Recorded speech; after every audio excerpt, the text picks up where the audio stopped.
What's up guys, and welcome back to the channel. And today's confession threads video will be a bit different than usual. Remember a few months back I had that viewer submitted confession series where you guys would tell me your deepest and darkest secrets? Well, I'm bringing that back with a slight twist. Now it'll be a mix of Reddit confession threads and viewer confession threads, just so there's a good mix of confessions, and these confessions are just wild.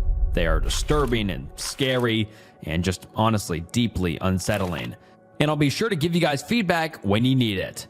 And if you have a confession you would like to have read in a future video, please send it to the email on screen now. Thank you. And make sure to like the video and subscribe to the channel and comment down below if you'd like to see this series continued. And now let's get into some terrifying confession threads. Snook, please keep me anonymous. Forgive me for the long confession. I don't ask for forgiveness. I'm not justifying my actions. I don't wish for sympathy. I understand if you do not believe my confession, and I don't blame you. I wouldn't believe it either if it didn't happen to me.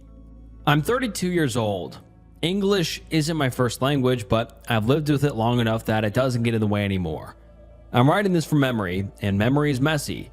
Some things are clear, some things come out in pieces. I'm not asking to be understood. I just need this out of my head. This happened in 2010, in a small town outside the city of Durango. Not rural enough to disappear completely, not big enough to matter.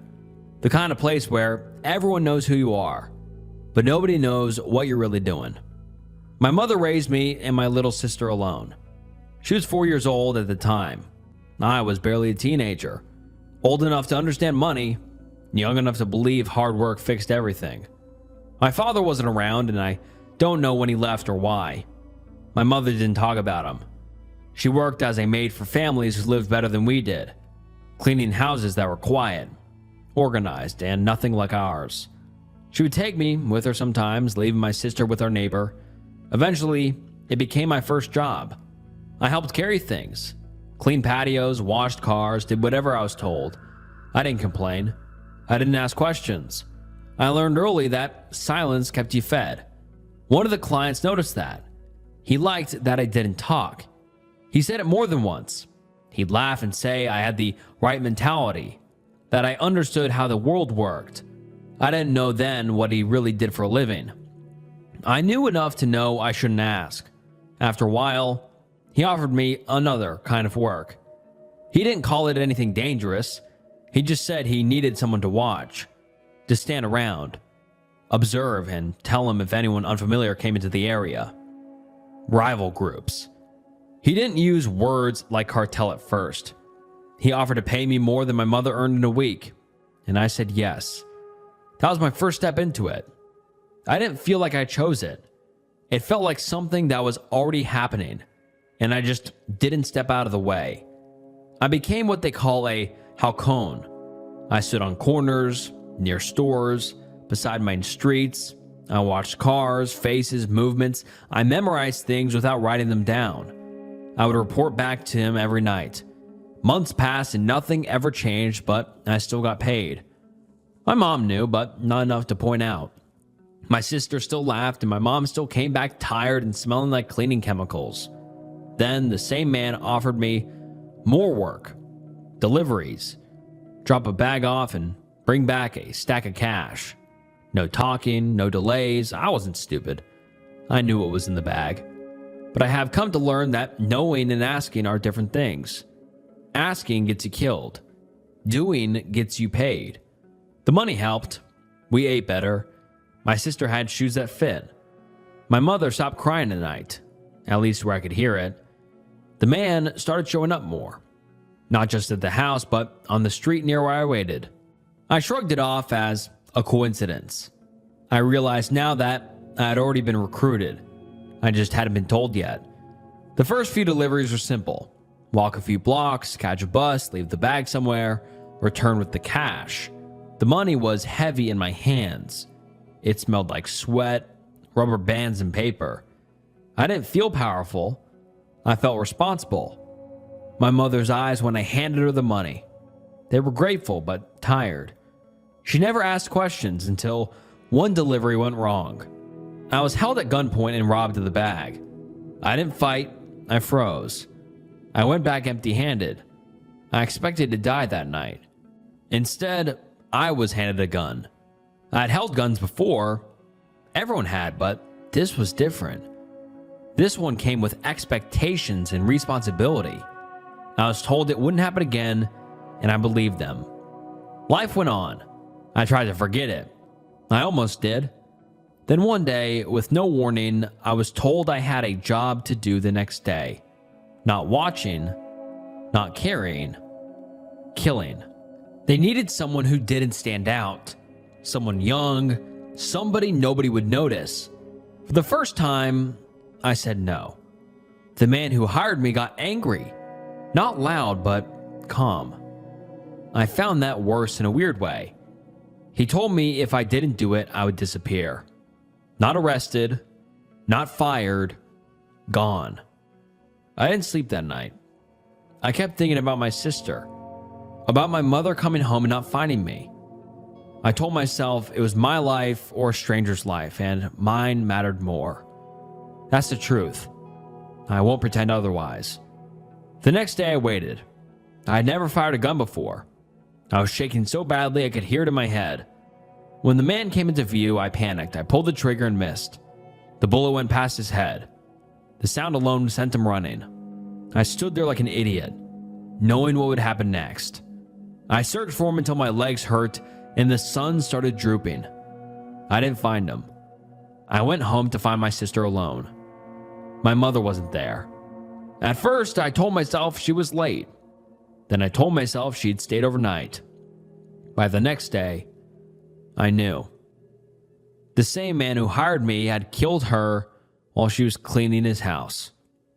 I wasn't there. I didn't see it. I only understood when she never came back. My sister kept asking for her, crying, pulling at my shirt.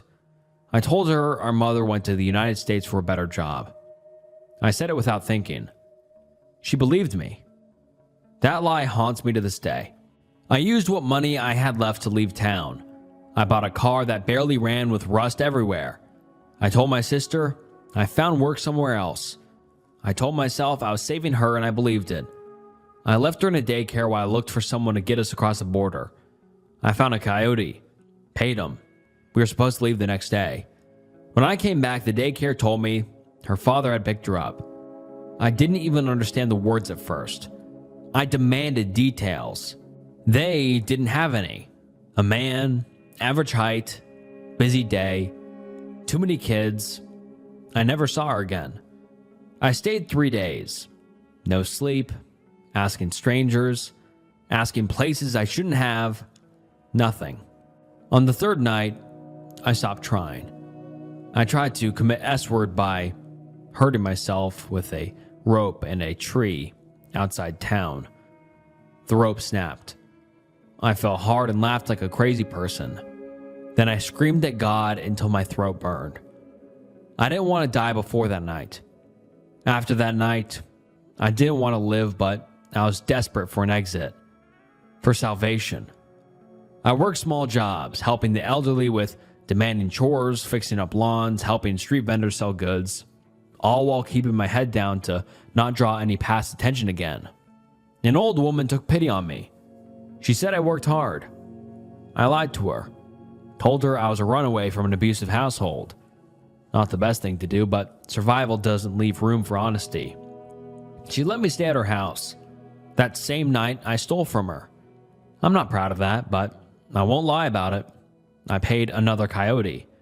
Crossed the Rio Bravo. Almost drowned.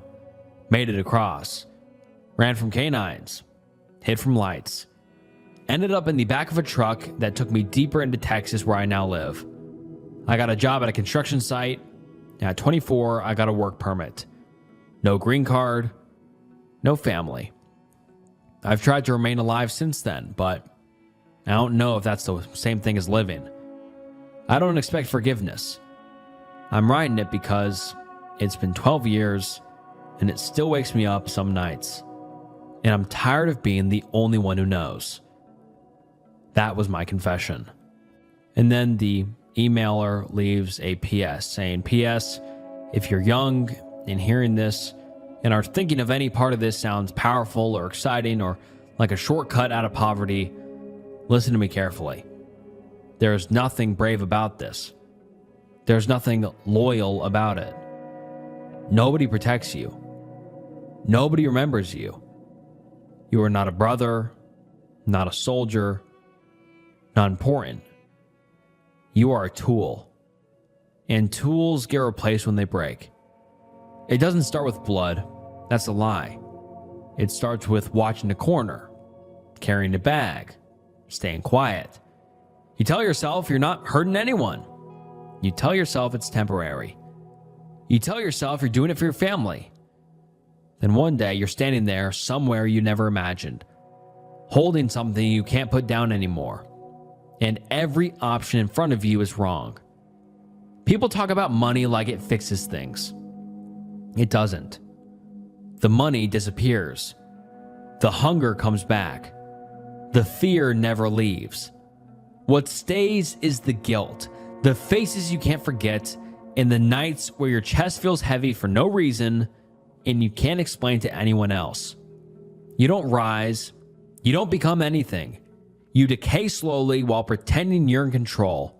And when it's over, if you're lucky enough to survive, there is no redemption waiting for you. No apology that brings anyone back. No border you can cross that makes you feel clean again. You just carry it. Quietly. Forever. If you still have a choice, take it. Even if it feels small. Even if it feels humiliating. Even if it feels like you're going nowhere. Because nowhere is still better than this. And just wow. This was truly one of the most intense confessions I have ever read in my entire career of reading confessions, period, on Reddit or viewer submitted. This just has a level of intensity I have never felt before reading a confession, if that makes sense. And I don't even know what to say. I truly don't have any words for this. It just was so intense. I mean, that's just the word that keeps coming to mind. Just, it felt intense and sorrowful. But yeah, I have no words. I mean, other than there is a good moral to take from this. If you are young or not even young, if you're in any position where you think the only way out is through dealing or doing some other sort of illegal activity, it's not good. It's better to just keep doing nothing than doing that, because doing nothing is better than this, like the OP said at the end, or the emailer said at the end. Just wow. I just don't have any words. This just took the words out of my mouth, and I don't know what to say.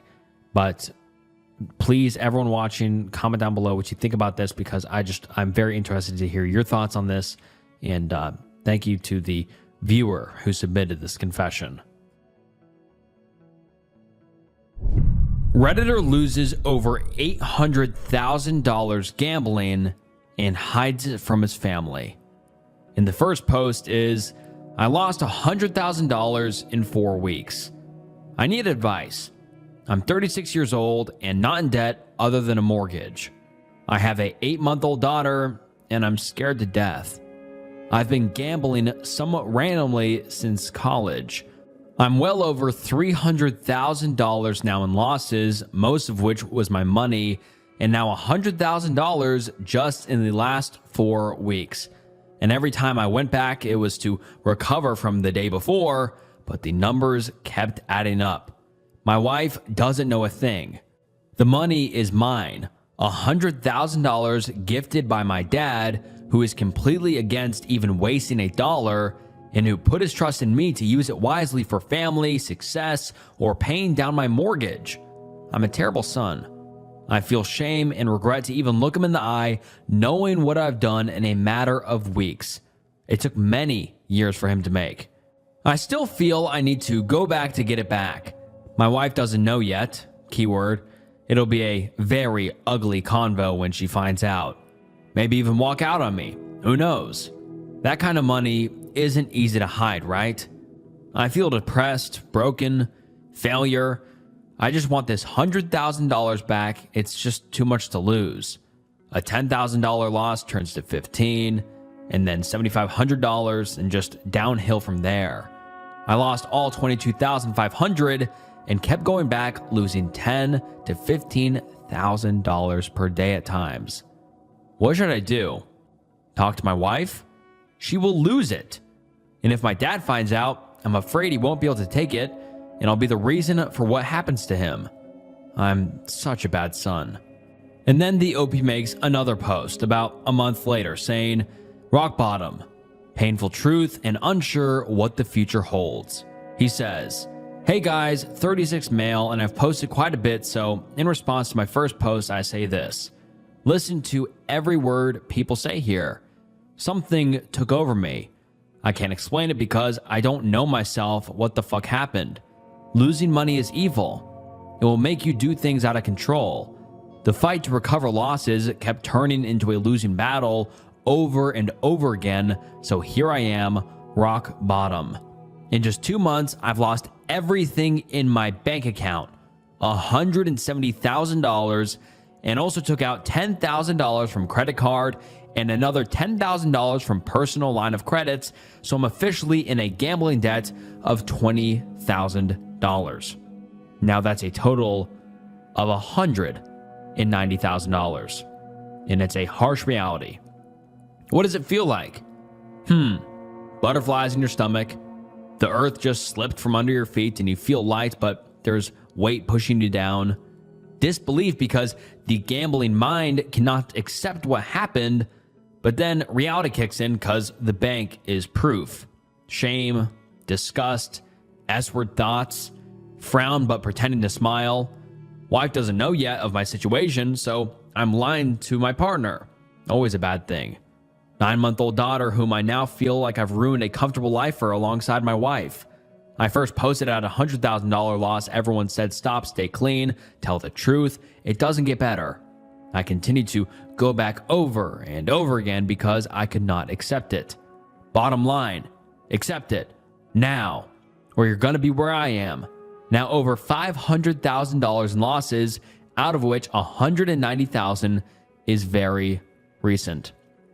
This is the end reality.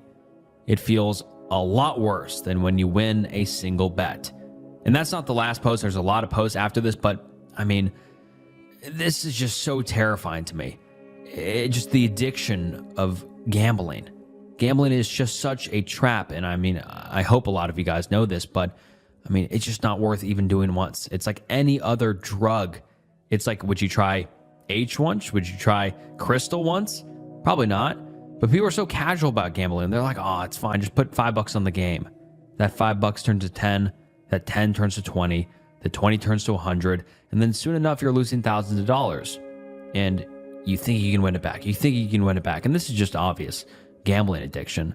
But it just can start so casually and then spiral into something like this. And this might not be like the conventional terrifying confession where someone confessed they killed somebody, but this is just the confession of someone ruining their life because they just ruined his daughter's life and his wife's life. I mean, imagine knowing or not knowing your partner is losing all of his money that takes care of you and your kid. That is beyond terrifying to me. But anyways, let's move on to his next post, titled Struggling to Forget and Complete Wreck, posted about 10 days later. And the post reads as follows. Update from previous posts.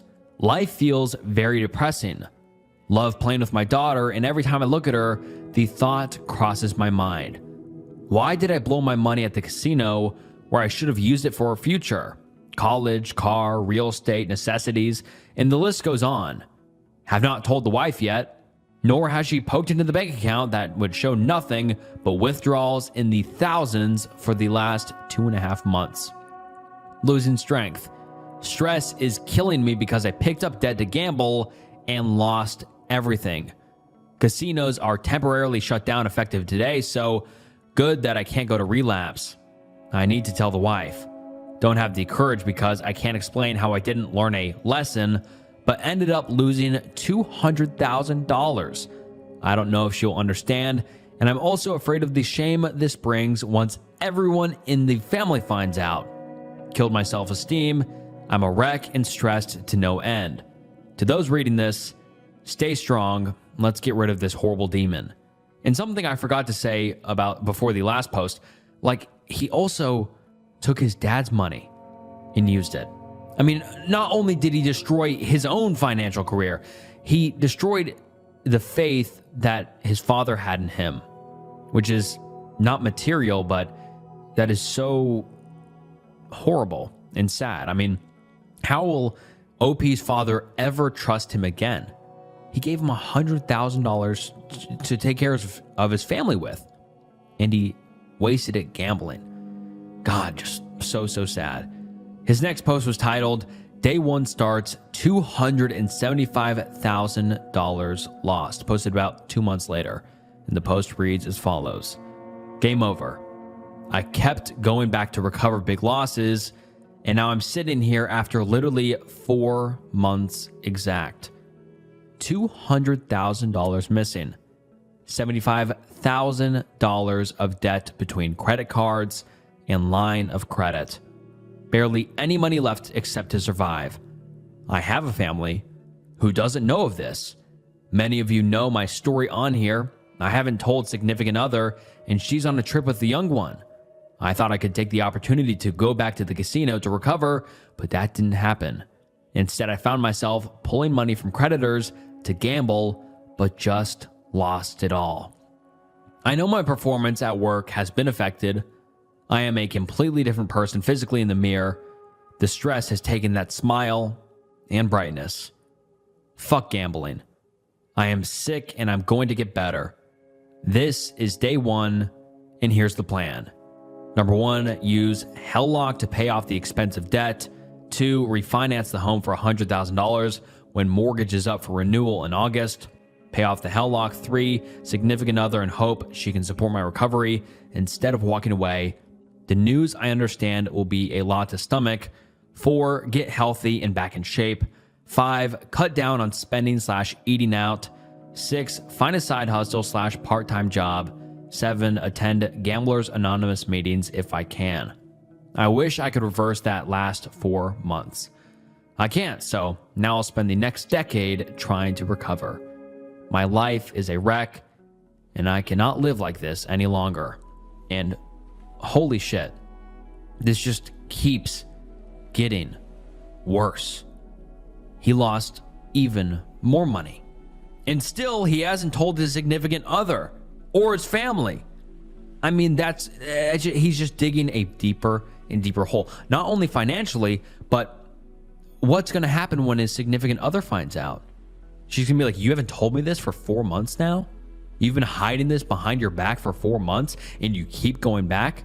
I mean, I don't understand. I mean, obviously, it is very shameful. It is very sad.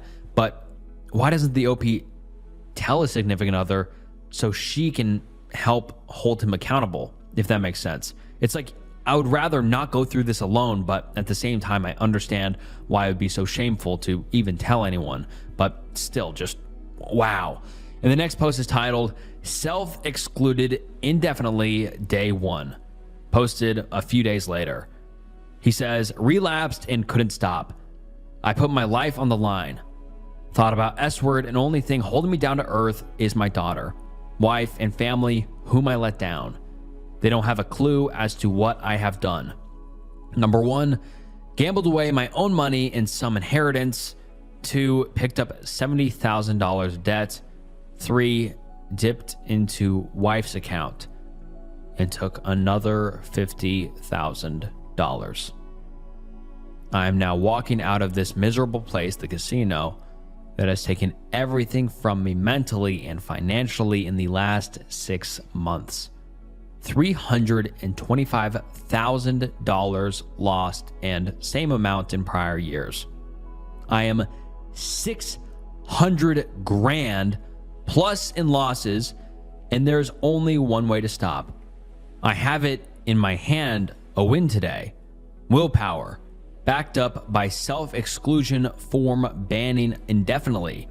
Now the truth must be told to my wife, and I need to protect my family from me. I don't know if I will have a family should my wife not be supportive, but at least I've done what I never thought I would do. Stop gambling, guys. Nobody wins. This industry will take you to your grave a lot faster than God. And oh my God, $600,000 in debt. Jesus Christ. That is just, obviously, 100 grand is a lot of money. That is a ton of money. But 600 grand is just a different level. That is the level you'll have to be paying it off your entire life. Especially if that's on high credit interest. Oh my God, this is just getting worse and worse. And the OP makes another post a few months later, and the post is titled, "Told the wife, it's done. She now came out over phone because I was at work. Bawled out like crazy, said sorry, she's pissed and not responding to text now, giving her some space. If I go home, either she's there or gone, who knows. Work sucks right now, want to get out ASAP, but can't yet. Will be a hectic night, maybe limited convo if there is one. I finally got this off my chest, and although nervous, I feel good because it was slowly killing me inside with depression and S-word thoughts. ODAAT, living with consequences of our actions, I suppose." And that's great he told his wife, but I'm very interested to see how this goes.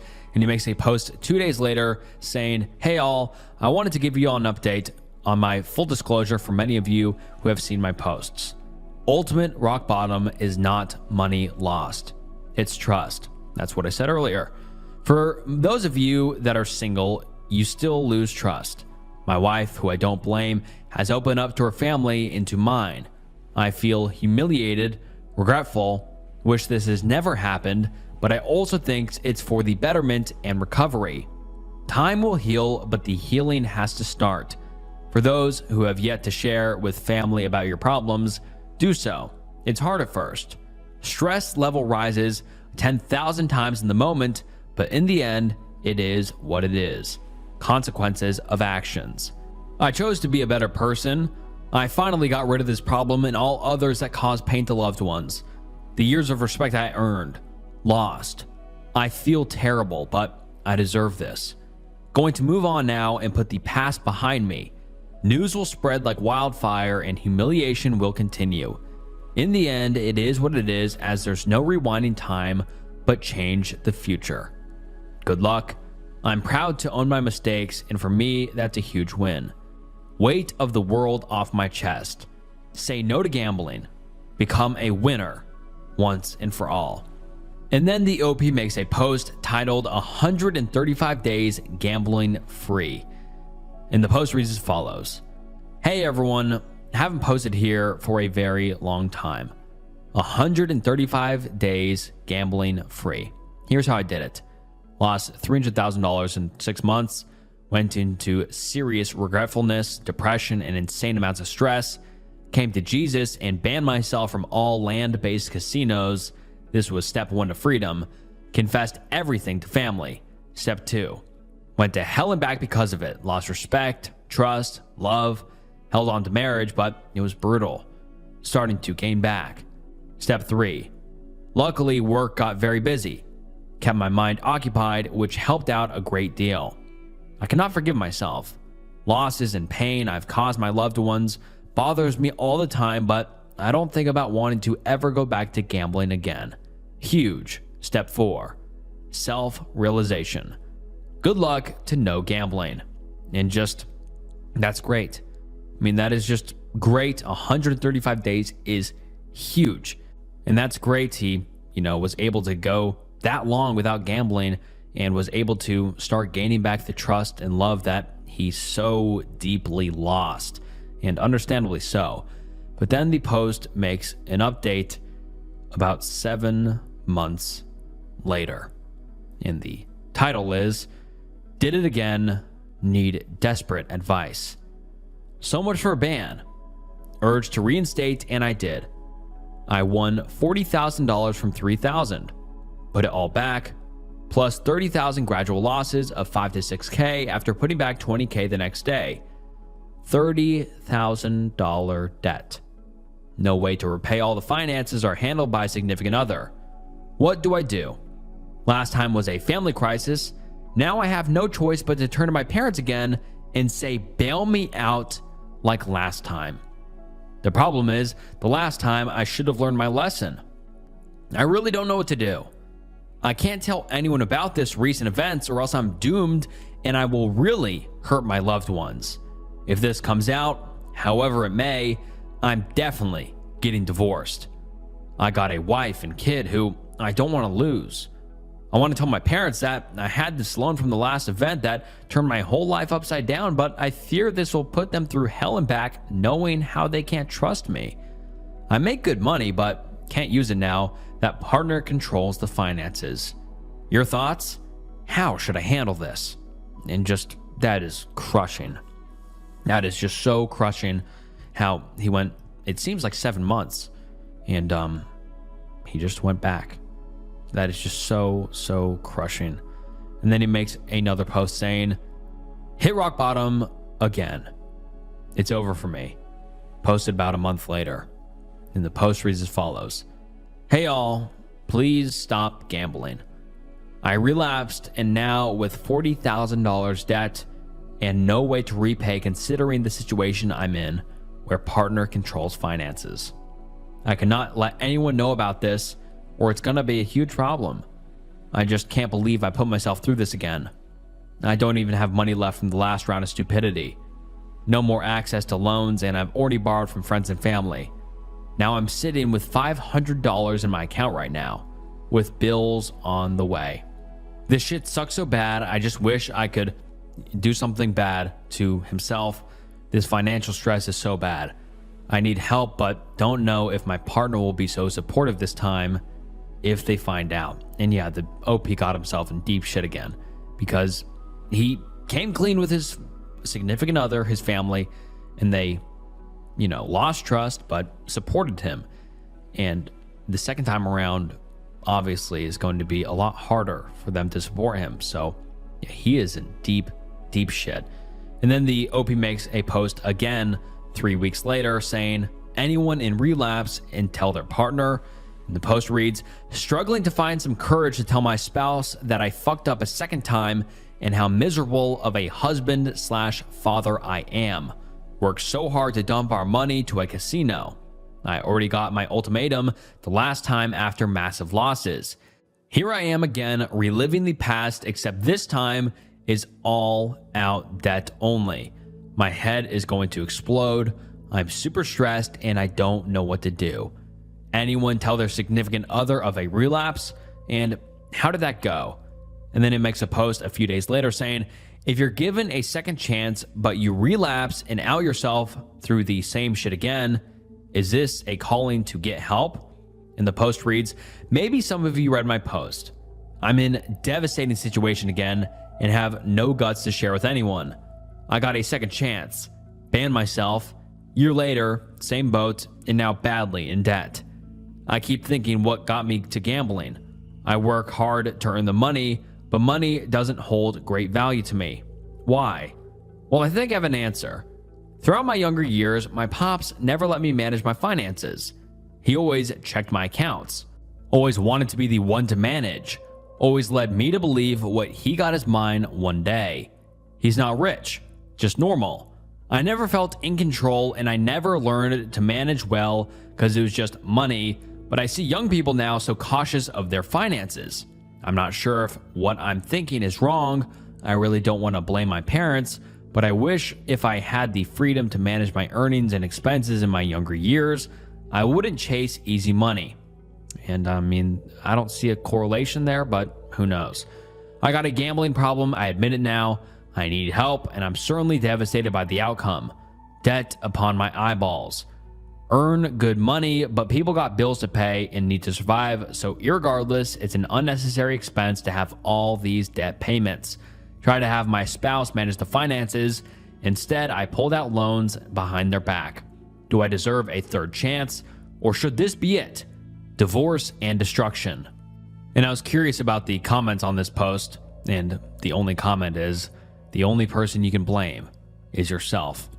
And it has 3 upvotes. He's not getting a lot of help. This is just devastating.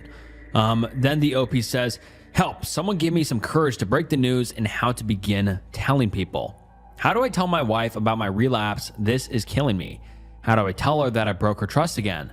Put us again in a bad situation. This is crazy. This shit ruins lives, man. Here I am, a grown-ass man, crying like a wussy.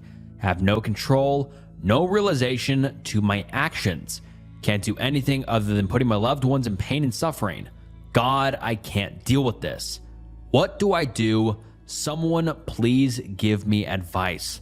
God, this is getting emotional. This is just crazy. Then he says, anyone here relapsed and racked up 6-figure debt? Posted a few months later. And then he says, miserable. Looking for anyone who can relate and help with a solution and or advice. Last year, terrible, huge losses in the mid 6 figs. Confessed and banned and returned to the devil. Now using up all the great credit built up over many, many years. Picked up $200,000 debt at pretty harsh interest from multiple bullshit places. Life in complete turmoil. Unhappy, depressed, mentally effed up, stressed to no end. Regrets, unfaithfulness with spouse, fake smiles, hidden cries. You name it, because it's by far the worst list. Numb to value of money between 4 walls of the devil's house. Outside the reality hits hard. Now sitting back thinking, why did I do it? Approaching 40, which gives me the chills. Anyone relate? What do I do? Can't face a second confession. No heart or strength for that. And then the OP makes a post about 2 months later saying, came clean the second time. Just confessed to wife, heartbreak. Don't know what's going to happen now. I deserve any and all punishment again at this point. Couldn't avoid coming clean because the lies and double life I couldn't stand living no more. I hope I come out stronger for our family. And then the OP post 2 weeks later saying, relapse. Today, for the second time, I feel so humiliated again because of my relapse. Had my family walk out the door, and I'm here all alone. More than money. I lost love, and I lost trust. Quit gambling, people. And then the OP makes a final update about 2 months later, titled, Ruined Myself and Lost Everything. And the post reads as follows. Wife left with the kid. Debt in over my head. Completely destroyed myself financially because I'd have to sell my house to repay it. Once again, the house is won, and we continue to think we can beat them. What I don't get is how I let this get to where it is without thinking of the consequences and to make it worse. I had ample time to dwell on repeat mistakes. What the hell is this rush? It's the worst fucking drug in the world. This one not only ruins you, but also your family. Mentally, I'm a wreck. I only wish I could make it out on top. Restart at 40. That's where I've ended up. And then the OP just keeps making small posts and updates. And I read at one point he lost $1 million lost in a 5-year span. Jesus Christ. $1 million lost. And he just keeps posting on how he's an addict and how he's alone and how his wife left him and he has nothing left anymore. And yeah, his final comment ever on his profile was, I can relate, but I'm not where you are yet. I truly wish I can think this way someday. Sooner than later, still processing the defeat. Leave 7 figures aside. Family gone. Home lost. Thanks for the post. Satisfied me knowing there's more to life than money. So it's pretty clear that the OP lost $1 million or up to $1 million in that time, lost his family, and then lost his home. This is truly one of the saddest spirals I have ever seen on Reddit. I've seen multiple kind of drug use spirals, but this is just a different level.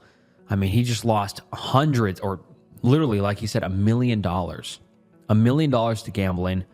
He lost his home. He lost his family. He lost fucking everything. And it's just so terrifying and sad and depressing. And this was just one hell of a saga, if you can even call it that. I mean, this was over a year or so, like, of consistent posts. And just, Jesus, guys. If any of you are watching with a gambling addiction, please reach out to Gamblers Anonymous. It will get better, but please just stop gambling. You will never beat the house, ever. I was a crystal addict at 13. And by crystal, I mean the drug. And let's get into it. Hey, Snook, thanks for taking the time to read these confessions. I hope you're doing well. And I'm doing great. Thank you so much for asking. And let's get into it. I apologize for this, as it may be a long read. Without getting into too much detail, I'd like to give some backstory. The day after my 11th birthday, my dad passed away. Being an extremely innocent kid, I didn't really understand the concept of death. I didn't understand my dad was forever gone until I saw my mom completely spiral. Immediately after news of his death, my mom threatened to harm us and then tried to commit S-word. She got sent away on a 5250, a 14-day psychiatric hold. Surprisingly, we weren't taken away. My brother took care of us until my mom came back. And 6 months later, we moved to Las Vegas. In Vegas, she dated her ex-abusive husband, who is the father of my 2 eldest siblings. My other brother and I are the children of the one who passed. My mother immediately became addicted to crystal and other various drugs, and he was a drug dealer. I was homeschooling for 6th grade at the time, but my mom didn't help me at all, and I didn't know how to turn in assignments, so I failed. I was a curious child, and seeing them do it made me curious as to what it was. I'm not sure how it started, but I acquired my own crystal pipe. My stepdad gave me some crystal, and I learned how to smoke it. I was 13. I met someone who was 17 or 18 at the time, and I started dating him. He had a child with another woman, and he cheated on me consistently. I did more drugs to cope with it. My drug use spiraled heavily. The withdrawals I felt from the crystal were the worst pains I've ever felt in my life. It felt like my stomach was tearing open and my body was dying. I did everything you can think of: pills, alcohol, cannabis, crystal, and booger sugar. I mixed things. Did pills with alcohol to feel something. I did crystal the most though, 10 plus times a day or more. I even did it with my mother to bond with her. I was drawn from school, missing over 90 days in one semester. I was extremely malnourished. While all of this was going on, my mother rarely fed me. Money was prioritized for drugs. Money coming in from my dad's life insurance. I wore hand-me-downs from my mom, which were not appropriate for school or for a 13-year-old. The abuse from my stepdad was excessive to my mom. He threw into a mirror one time and threatened to stab me with a spoon. This was normal. This was my normal. Anytime they'd fight, they'd blare music. They'd do that often. To bond with me, my stepdad would take me to motels and have me deal drugs for him. Here, I was SA'd by my stepdad's friend. We'd go to crack houses, and I moved out for 3 months to squat in an abandoned house with my boyfriend at the time and 2 homeless men. I was 14. I vividly remember the toilet being full of maggots, needles everywhere, and I slept on a futon with no mattress. I came back home, and my room was full of bed bugs. I mean, falling from the ceiling type of infestation. Thousands upon thousands. So I moved downstairs and slept on the couch. This is when I got really depressed. Like, really depressed. My boyfriend at the time started hurting me. I tried to commit S-word with an excessive amount of pills and passed out in the bathroom. My mom saved me. I hated her for it. My mom also threatened to self-delete often. That's what the original writer wrote, especially if I sided with my stepdad, which I never really talked about much, so I didn't side with anyone. My boyfriend shortly after punched me and he almost broke my ribs. I kicked him in self-defense and he tried to OD as well. I gave him CPR, not understanding how to help. I was panicking. My stepdad threw ice on him and somehow that revived him. I was more scared about the police than him dying. That's how my parents conditioned me. When he got better, which was a few days later, he did something to himself and wrote, "I'm sorry" in blood on my bedroom door. That was my final straw. I had my grandpa drive him to the other side of town and I broke up with him. About 6 months after that, my eldest brother gave me the opportunity to move out. Nobody knew the extent of how bad it was at my mom's. Nobody lived there but me. I had no phone, no connections to anybody. It was meant to be that way. I don't know what inspired me to get better, but I took the opportunity. I had my friend lock me in a room with no access to drugs and I quit cold turkey. Dumbest decision of my life. I don't remember much besides the pain. I did end up moving out, and while what I went through here is another story for another time, I currently am in a much better place. I'm sober for 8 years, I have full restraint from drugs, and I'm happy. I'm thankful for my brother endlessly for saving my life. I'm not sure what would have happened if he didn't reach out. My mom is homeless now, so I'm sure my life would have reflected that. To those of you who still are here, I hope you take the opportunity to be thankful for the good things in your life. And please, for me, stay away from drugs. It's not fun. It will ruin your life. It doesn't help. It makes you numb and blind to the bad things around you. Thank you for reading, Snook. Have a great day. And I just want to say thank you so much for sharing this, and I can only feel so horrible for you. I mean, you grew up in just the worst possible conditions, and I'm so sorry you went through that, but I'm happy that you've been able to get out of that. 8 years sober, that's amazing. That's amazing. Great job. And I'm so happy that you've turned your life around, and I hope that your mom can get better soon, and I hope everyone you knew from back then gets better as well. And I just believe in you to keep improving your life as much as you can, and I just wish you nothing but the best. Thank you so much for sharing. On to the next one.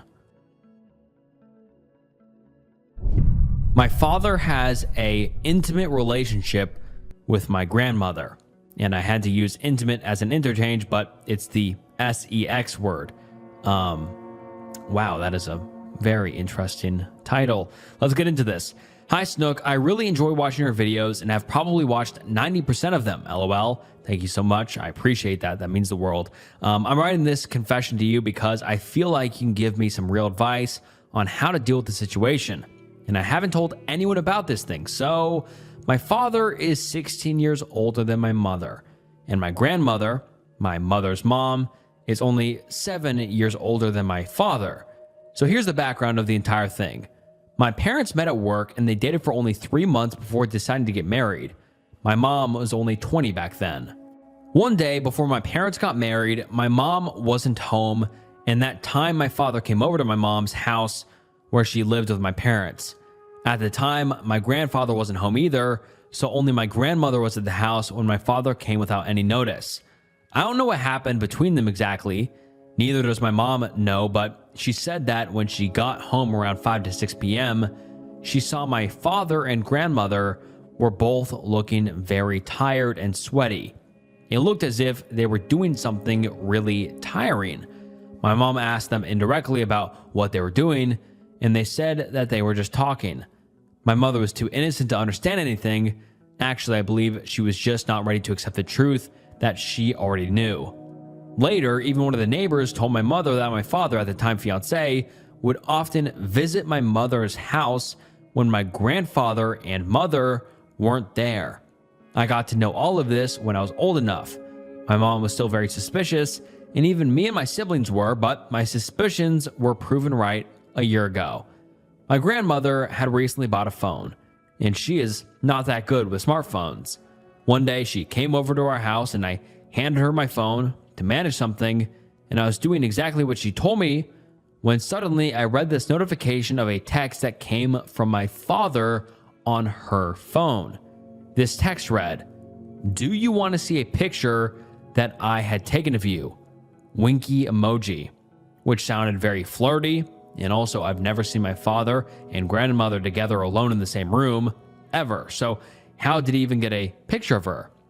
I was too surprised that I even thought that maybe he meant to text my mom or something and accidentally sent it to my grandmother. As this was happening, my father sent another set of winking emojis, and I accidentally opened the text, which resulted in him knowing that the chat was opened. So I texted him from my grandmother's phone, "Hey dad, I'm fixing something on Granny's phone currently," and I accidentally opened the text, and he deleted his previously sent texts as soon as he understood that I had seen them. This confirmed mine and my mother's doubts. Though I don't have any actual evidence, it still feels he did cheat on my mother with my grandmother. I don't know how to feel about this situation. Please, Snook, help me make my mind clear. And I don't have a lot of initial ideas because, wow, this is just a lot of pressure on me now. You just put it on me, all on me. I don't know how to feel about the situation, but that is a very interesting, scenario. Yeah, it is very weird. They were seen together very tired, so that means they could have been doing something. You know what something is. And the winking emoji, and do you want to see the pictures I have of you? Winky emoji, that is very obviously flirtatious. I mean, there is no evidence that they were doing anything intimate. That would be wild if they were, because that's your grandma, and that's your father's. Oh Jesus, that's your mother's grandma. Yeah, that's just. I mean, I don't know how like the family dynamics work, but that is just very, very, very weird. I mean, the grandma isn't that much older than him, but still, regardless, it's weird.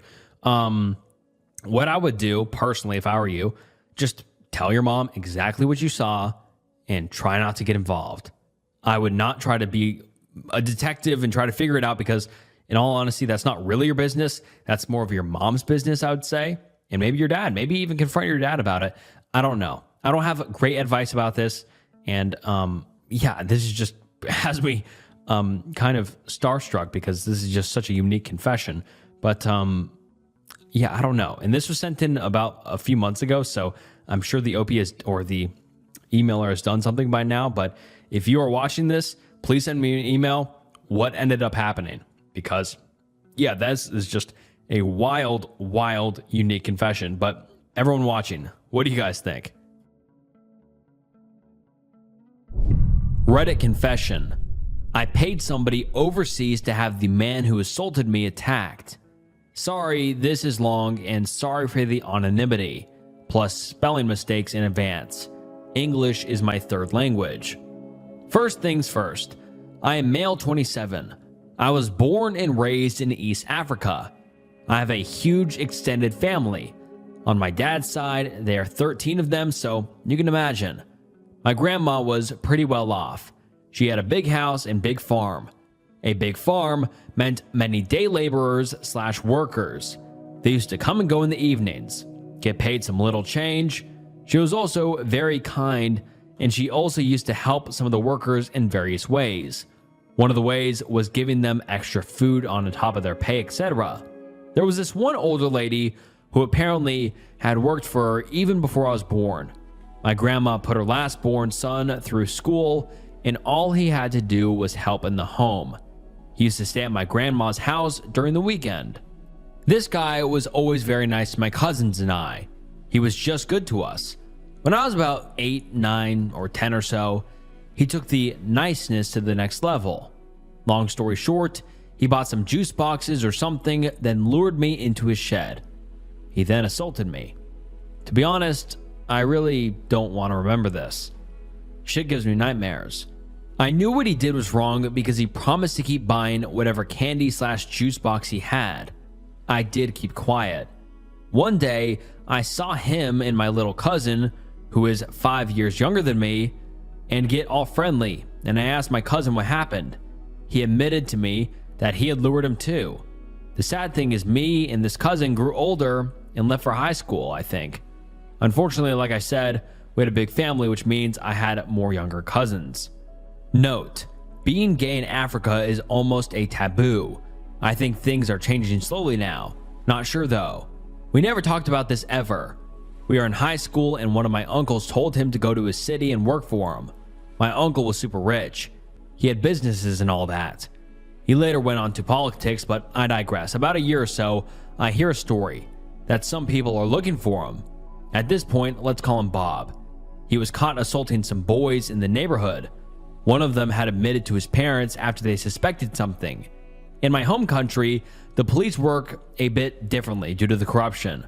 But somehow, Bob fled that part of the country. And that's the last I heard of him. Now fast forward. My immediate family and I moved to the diaspora, won't say where, and all of a sudden, things have changed in our favor. More opportunities and money is looking nice and all. I work hard, so you know.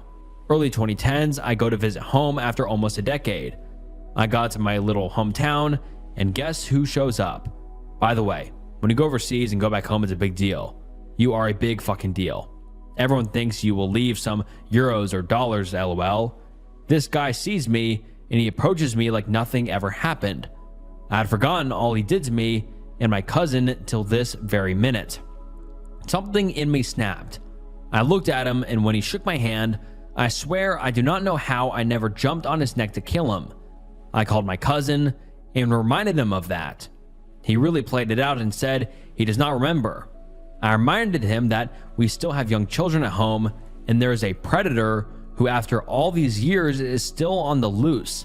I have a good job, and I actually make good money, so it's not an issue. I just told him we need to get him castrated. By the way, in my little town back home, that's what is done to R-wordists, but it kind of applies to men who R-word women. What he had done to us was unheard of, and to many, it does not exist. Most of the kids I went to school with are poor, unfortunately, and make less than £5 a day. So if you show them more than 1,000, they will be willing to do just about anything. One of them became what is equivalent to one of those traffic cops here. He has a weapon and authority, but rarely he uses that weapon. The police are some of the most corrupt people in Africa. I told him my story, and guess what? He was a victim too. I told him to detail whatever he had to, but make sure that man, now in his 40s, is literally fucked. I gave him $500 and promised another significant amount, which I'd bring myself. I went back to my country of adoption, and a few months later, my cousin sends me a video of what we call mob justice in my home country. The video shows a man being ruthlessly beaten by villagers with clubs, rocks, and such. The story goes that he had attempted to lure a local chief officer's kid and his friends to doing the nasty. Before they turned him in, they castrated the nasty man. A year or so, I visited back home, and my former classmates told me to buy him tea, lol. Trust me when I say I bought him a lot of tea. There was no evidence as the man was not caught in the act. He was charged with various other shit, but he got out because he is now insane. He is the town madman. It does not take away what he did to us, and the worst part is, I remember after what he did to me, me thinking that was normal. Last year I went home for Christmas and I saw him, stared in his eyes and told him I paid people to do that to him. That's literally the best $1,000 I've ever paid. I have a family of my own now, and I have no regrets this fool walks around with a gap between his thighs and eats from trash cans because of it. And Jesus, that was one hell of a confession. Obviously the English wasn't good, but like the OP said, it's his third language, give him a break. But wow, that is just an insane confession. I saw murder. I live in Australia, and there are some really beautiful hiking trails that I like to go on to not only see the views, but also get exercise, as I wasn't in the best shape back then. I was hiking near the Glasshouse Mountains near the edge of a trail, so there was trees on either side of me, with an opening allowing view down the side of the mountain. As I hiked up, I got near the top of the trail when I heard screaming like an argument. Lots of curses and just horrible things. As I got closer to the sound, I heard something along the lines of, "Help, please help," and sobbing with more curses. I thought someone may have fell, so I went to get a closer look and I saw a person on top another person, and the one on top was swinging their arms up and down on this other person's chest. Then the guy on top just left, ran. I saw the person die. They were trying to crawl and died. And at this time, I didn't have a phone because I was still only young and had strict parents. I've been carrying this guilt for over 10 years, and I'm shaking while typing this. This isn't a joke. I saw a murder. I got S extortion in less than 10 minutes, but deserve it? And by S extortion, I mean SEX extortion. I'm sorry I have to censor, but you get the gist of the word. And then let's get into the email. Dear Snook, I'm a 21-year-old male living in the Southwest United States. I've recently come across your channel on Spotify, and I listen to your stories while at work. I work at an auto shop, and your content helps keep my mind occupied during the day. Please keep up the great work. When I heard you open up the opportunity to give your confessions, I figured I'll give it mine. It'd make for a good story in my opinion. I've been needing to get this confession off my chest for a while. I'm not really sure how to cope or what to do next. I never thought something like this would happen to me, but here I am. I'd also like your opinion at the end and the opinion of everyone listening. I've provided some questions. Firstly, I apologize in advance. My grammar and spelling aren't great. First time writing something like this. My girlfriend was away visiting her family in Arizona for the week. She hasn't seen them in a bit, and I had to work. I offered to stay home and watch our pet while she's out of town. I didn't have any big plans while she was gone. Maybe just do some study work once home and hang loose. The first day alone, I went to work and had a pretty rough day. Rude customers, got covered in oil, long hot day in general. Finally, it comes time for me to leave work and I'm overly tired, exhausted, and hungry. I was glad that I could just go home and relax without the worry of anything. Or so I thought. My drive home went smooth, almost felt like a dream. You know when you realize you're driving after driving through 6 lights and wondering if they're all green or not? Yeah, that's what happened with me, all of a sudden in the parking lot of our apartment. First thing I needed to do after driving at home is to take a shower. I very often come home smelling like cars and covered in a mix of sweat, oil, washer fluid, and other weird fluids, etc. Now this is the start for reasons I genuinely cannot explain, and have no excuse or explanation for doing. Upon taking my clothes off and going to use the restroom, I downloaded Grindr. I quickly signed up, made no profile bio, no profile photo, and no profile picture, and just browsed while I was on the toilet. Almost immediately, I was contacted by someone pretending to be a female on Grindr. One of the first things she asked for was a photo. I quickly snapped a selfie of myself undressed as I was about to hop into a shower, and then proceeded to close out of the app to find some music to play on Spotify before starting my shower. I scrolled for a bit and found a playlist. I connected my shower Bluetooth speaker and proceeded to put my phone down on my bathroom counter. As the song starts playing, I heard my phone vibrate. I looked and I received an Apple text message from a random email address starting with the letter G. The text included the photo I had sent, surrounded by a poorly photoshopped wanted poster and another image poorly photoshopped image of my photo on what looked like a public sidewalk sign. With it was a message. The message demanded money, threatening to leak the photo to my friends and family if I didn't comply. And if I didn't, that they would not stop until they ruined my life. After realizing how poorly photoshopped these photos were and how the text was laid out, I figured I'm just gonna block them and all will be okay. I proceeded to immediately block the email. I deleted the text messages and deleted my account on Grindr. I thought to myself, I'm in the clear, and proceeded to take my shower. I couldn't be more wrong in my entire life. In the shower, I noticed my music stopped only for a brief few seconds, then turned back on with the speaker. Once I was done cleaning all the work grime off of me, I proceeded to hop out of the shower, and lo and behold, a missed call from my father. I figured maybe he's just calling to say hi. I proceeded to call my dad back.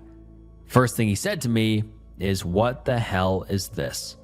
in a calm, collective, but upset toned voice. I immediately knew. Oh shit. Apparently, the person had got my phone number and looked at the people most related to me and put them all in a big group chat.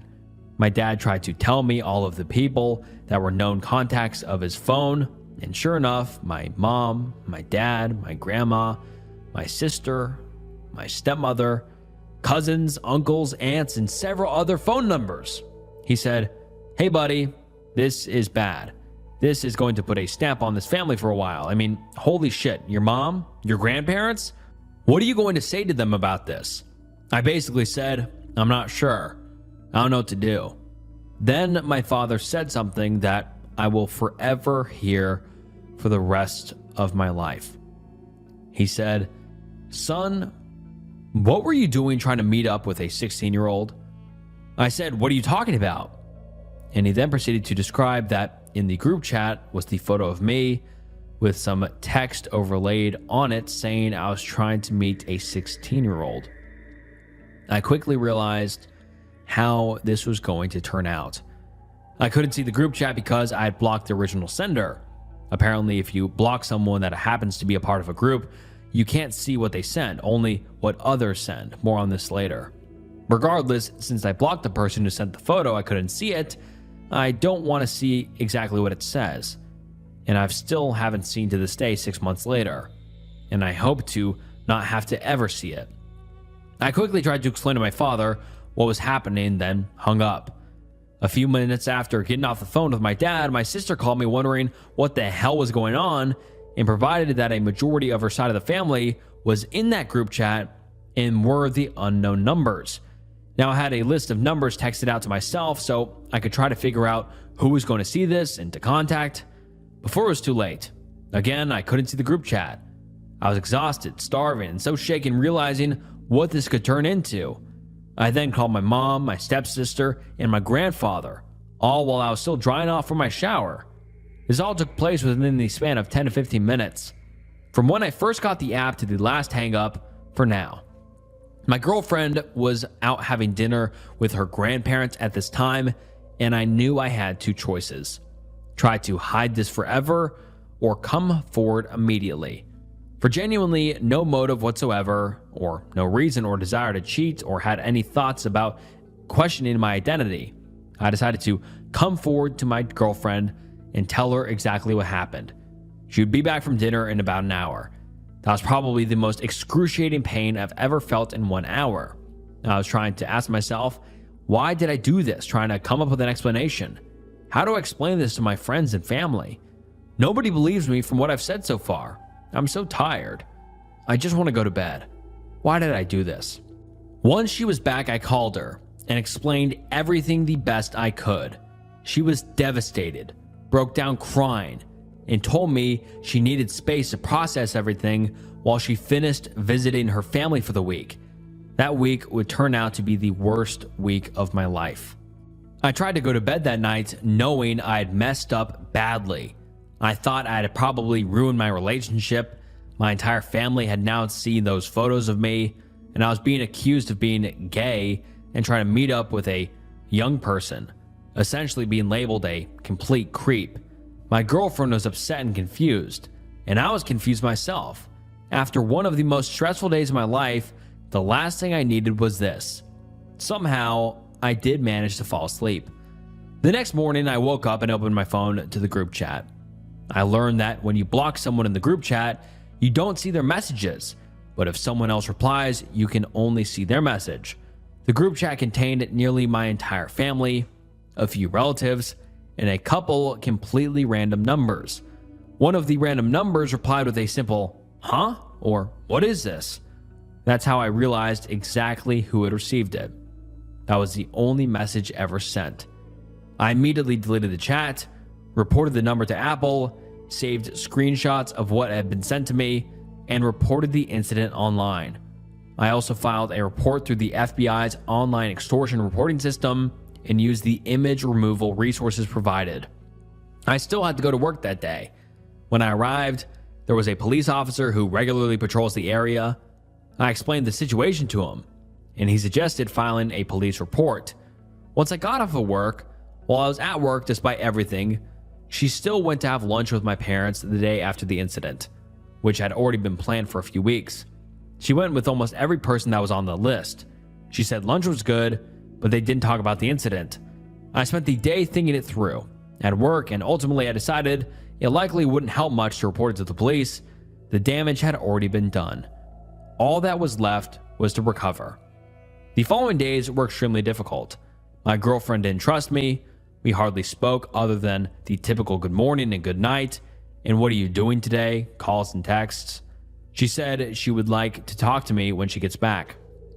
The following days were filled with anxiety, stress, and disappointment towards myself. I kept calling more and more of the contacts of that group chat, called them and explained exactly what I've explained before. No idea why, no motive. For my family members who had to see that photo, I'm sorry. You shouldn't have to see a photo of me in the first place. It is not a good way to be a role model in the family. And to my beautiful girlfriend, I'm sorry my actions have hurt you, and I know I'll never be able to forgive myself for what I did. My father continued to press me about it for a few weeks, bringing it up repeatedly, until eventually it faded into the background. While I waited for my girlfriend to get home, nothing new reappeared. My feelings started to get a little better. Most family members shrugged it off, but I knew my girlfriend would be the one that I owe it all to. She ended up driving home and got home before I got home from work. She had a couple hours to herself after I got home. I quickly took a shower. We ate dinner together and had a nice conversation to end the evening. Of course, it was emotional. Of course, it is everything that you expected it to be, but I was surprised that she took it as well as she did. She acknowledged that it was a mistake and appreciated that I told her immediately. And now for my favorite part of your story, Snook, the update. I waited until the right time to even send you the story. That way, there is an update. This all happened before the holidays last year, and now it is January 2026. I am happy to report my girlfriend and I have actually grown closer than we ever have before. We actually were able to enjoy the holidays, spend time with our families. We've gone out to dinner multiple times, gone on plenty of dates, and we actually feel like I said before, closer than we ever have. It seems like my family has moved on. I haven't heard anything about it since then. I haven't received any new photos, any new text messages. However, my heart does give a beat when I get a text message from a G. I'm happy with the outcome. It's probably the best outcome I could have gotten. However, I will still have that gut feeling knowing that I did this to my family, to my girlfriend, and to me. And I will live with that for the rest of my life. Now I have a couple questions for you and for everybody watching at home. Firstly, could there have been an explanation, maybe a psychological reason for what I did if there was genuinely no motive? More context. Like I've mentioned many times before, I've never questioned my personal preference in gender. I've never once been interested in dating and another person. I've been in a happy relationship, and I've never thought I would even do something remotely close to this. Secondly, couldn't have been that. I was extremely lucky/unlucky. Was it a blessing in disguise? Could this have been something preventing me from doing anything further? And lastly, how am I able to regain the trust from my girlfriend? Like I said, we're doing much better than we ever have, but of course, it's not fully healed. What am I able to do? How should I move on with my life? How hard should I be on myself for it? How are we able to grow together closer than we ever have, even more? Thanks, Snook. And all right, I'll try to take a stab at these questions, but these questions are really a question for you, and you need to ask yourself. I can't read your mind. And these questions kind of expect me to read your mind. Your first question was, could there have been an explanation or a psychological reason for what I did? I mean, you said you immediately regretted it, which I guess makes sense if you were feeling curious, but this is just a question for you, man. I don't know. I don't know. I mean, no one usually just downloads Grindr and sends a explicit photo of themselves randomly. Like, that's not something that happens a lot of the time unless you are wanting something out of that other person or wanting to, for some sort of desire or a thrill to cheat, because that is cheating. But you said there's no motive, which I can understand your dad not believing you. But yeah, that is just completely a question for yourself. Yeah, I don't know why, because in this question you say, I've never thought I would even do something remotely close to this. And so exactly, that's a question for you. I can't read your mind. I don't know your motivation, because did you just want a thrill? Were you curious or whatever? I don't know. I can't read your mind. And same with your second question. You said, secondly, couldn't have been that. I was extremely lucky / unlucky. Was it a blessing in disguise? Could this have been something preventing me from doing anything further? And I don't know. So what do you mean by could this have been something preventing me from? Could this have been something preventing me from doing something in the future or in the further? So did you think you were going to keep doing stuff? I don't know. I feel like you left out a lot of details when it came to downloading Grindr, taking the photo, and taking a shower. I feel like that was a clear gap of details that you left out, and we can't really get a good consensus on why you did what if you leave out those important details. I mean, what did this girl hit you up and you were like, hey, you're cute, whatever, and then you send the picture, or did you just send the picture right away? I don't know. I mean, I can only speculate because there's just a lot of details missing. And then your last question is, how am I able to regain the trust from my girlfriend? And that's a question for you. Again, I don't know your girlfriend. I don't know who she is. I don't know her personality. I don't know any of this. And so, yeah, dude, I don't know. I guess just be open, honest, and be understanding that she might not trust you for a long time because you admitted to cheating on her or being unfaithful.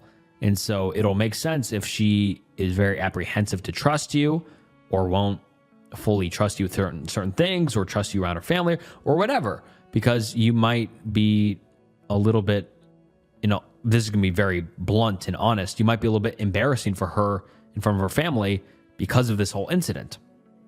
I mean, you might be able to move on easy peasy, but you also might not. I don't know. But these questions are really for you, and I don't really know how to answer these.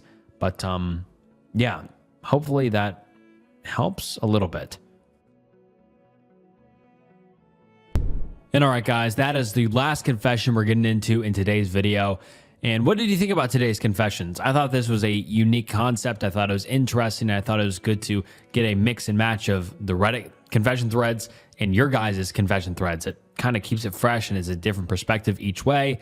And also, I kind of did this because most of the time I don't have enough of viewer submitted confessions to make a long video, so it kind of lengthens the video and makes it more interesting. And yeah, if you are going to write me a confession, please make sure to use spacing, paragraphs, and just decent grammar so it's easier for me to read. And yeah, thank you so much for watching to the end of the video. If you enjoyed today's video, please like the video, subscribe to the channel, comment down below what you thought about today's video, and check out some other videos on the channel if you enjoyed this one. Follow me on Instagram, follow me on Spotify, and thank you so much for watching. It means the world. And this was Snook, and I'll see you next time. Bye. Right now, you're watching this video on a screen, and that screen is innocent, or it can be a doorway to something darker. One wrong click, one stray curiosity, and you could find yourself trapped in a corner of the internet that's so twisted, so grotesque, and so horrifying, it changes you forever. Cult leaders who live stream their own delusions, rescue videos that are anything but rescues, and blogs written by monsters who believe the world owed them forgiveness. Today, we're opening doors most people scroll past and leaving no rock unturned, and finding the worst corners of the World Wide Web. Make sure to like the video, subscribe to the channel, and let's get into some horrifying internet rabbit holes. The fifth nail. According to one myth, the gypsies crafted 5 nails for Christ's execution, not 4. The fifth nail was made to pierce his heart, but the gypsies kept it hidden. In some stories, the women are punished, and in others, they are rewarded. This fifth nail is said to have once been an existing religious artifact with special healing powers. Its existence today is somewhat questionable, unless, of course, you consider the philosophical symbolism. The quote I just read, though it seems harmless, is anything but. It's an excerpt from one of the most disturbing pieces of online literature I have ever read. A collection of blog posts by a sick, demented criminal. And although normally the blog is very difficult to find, I scoured the internet and finally got my hands on it. A harrowing view into the mind of Joseph Edward Duncan III, American serial killer, on his infamous Fifth Nail blog. Joseph Edward Duncan III was born in Fort Bragg, North Carolina, on February 25, 1963. His father was a military man on active duty, so the family moved every year or two, all across the United States. He had many siblings and, for the most part, had a good early childhood. Although he claims it was awful, his siblings insist it was a good home. In 1979, his parents decided to separate. His older sisters moved out on their own. His younger brother went to live with his father, and Joseph, alone, lived with his mother. Now, very little is known about his childhood from that time forward, but we do know about his actions, because Duncan, when living in Tacoma at the age of 15, held a 9-year-old boy hostage at gunpoint and did unspeakable things to him. That was his first criminal offense that we know of. The following year, he stole a car and was sent to an all-boys group home for juvenile offenders called the Jesse Dyslin Boys Ranch, which, by the way, this boys ranch could be a whole video by itself. Very problematic institution, but that's not the topic we're covering today. While he was there, he admitted to a therapist that, before the age of 16, he had brutalized an estimated 13 younger boys by various different means, including binding their hands and feet before carrying out his sadistic, perverted acts on them. I'd like to reiterate that I said estimated, as in he wasn't sure of an exact number. Estimated. He was released from the boys' home in 1980, and in that same year, he broke into a neighbor's house, stole their guns, kidnapped another preteen, and did the same shit he did to the other estimated 13 boys. So yeah, this guy was a monster. And from what I know of him, he was always a monster. After this final attack at 17 years old, he was sentenced to 20 years in prison. He served 14 of those and was let out on parole in 1994. Duncan settled in Seattle, where he tried to keep his head down. He spent 2 years as a free man doing unspeakable things we'll discuss later. Then, 2 years later, in 1996, he was caught violating his parole by smoking weed and was again in jail. After several weeks, he was released again under new probationary conditions. After his release, unbelievably, he violated parole again and was rearrested again and was finally released in 2000 at the turn of the century. This time, he wanted a whole new start, so he moved to Fargo, North Dakota to be closer to his mother and adult siblings. But Duncan had some resentments. After all that, all of his sick crimes, leaving behind 14 victims in the wake of his sadism before the age of 16, he felt he was treated wrongly.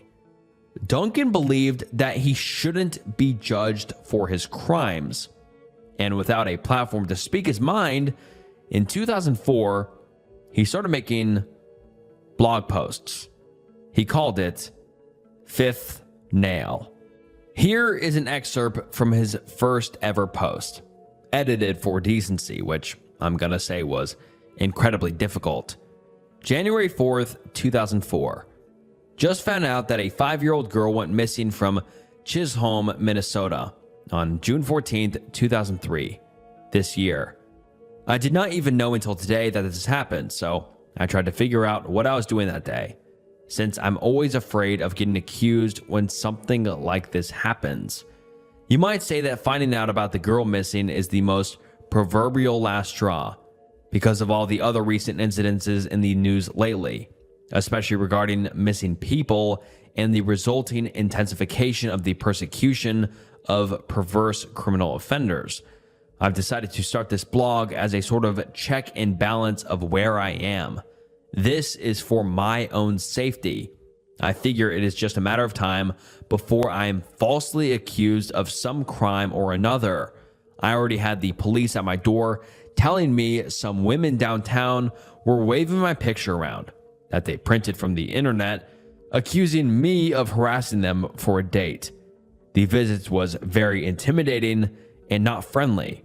I was warned that I was being watched as a known perpetrator of perverse crimes. The visit made me consult an attorney for advice. He told me there was nothing I could do unless charges were filed. I feel like a southern black man, just wondering when the lynch mob is going to show up at my door. His paranoia, it turns out, was correct. Remember that 2-year period where Duncan was free before, being arrested 2 more times? Well, turns out the police suspected he wasn't keeping his head down in that time frame. They believed his crimes had only gotten worse.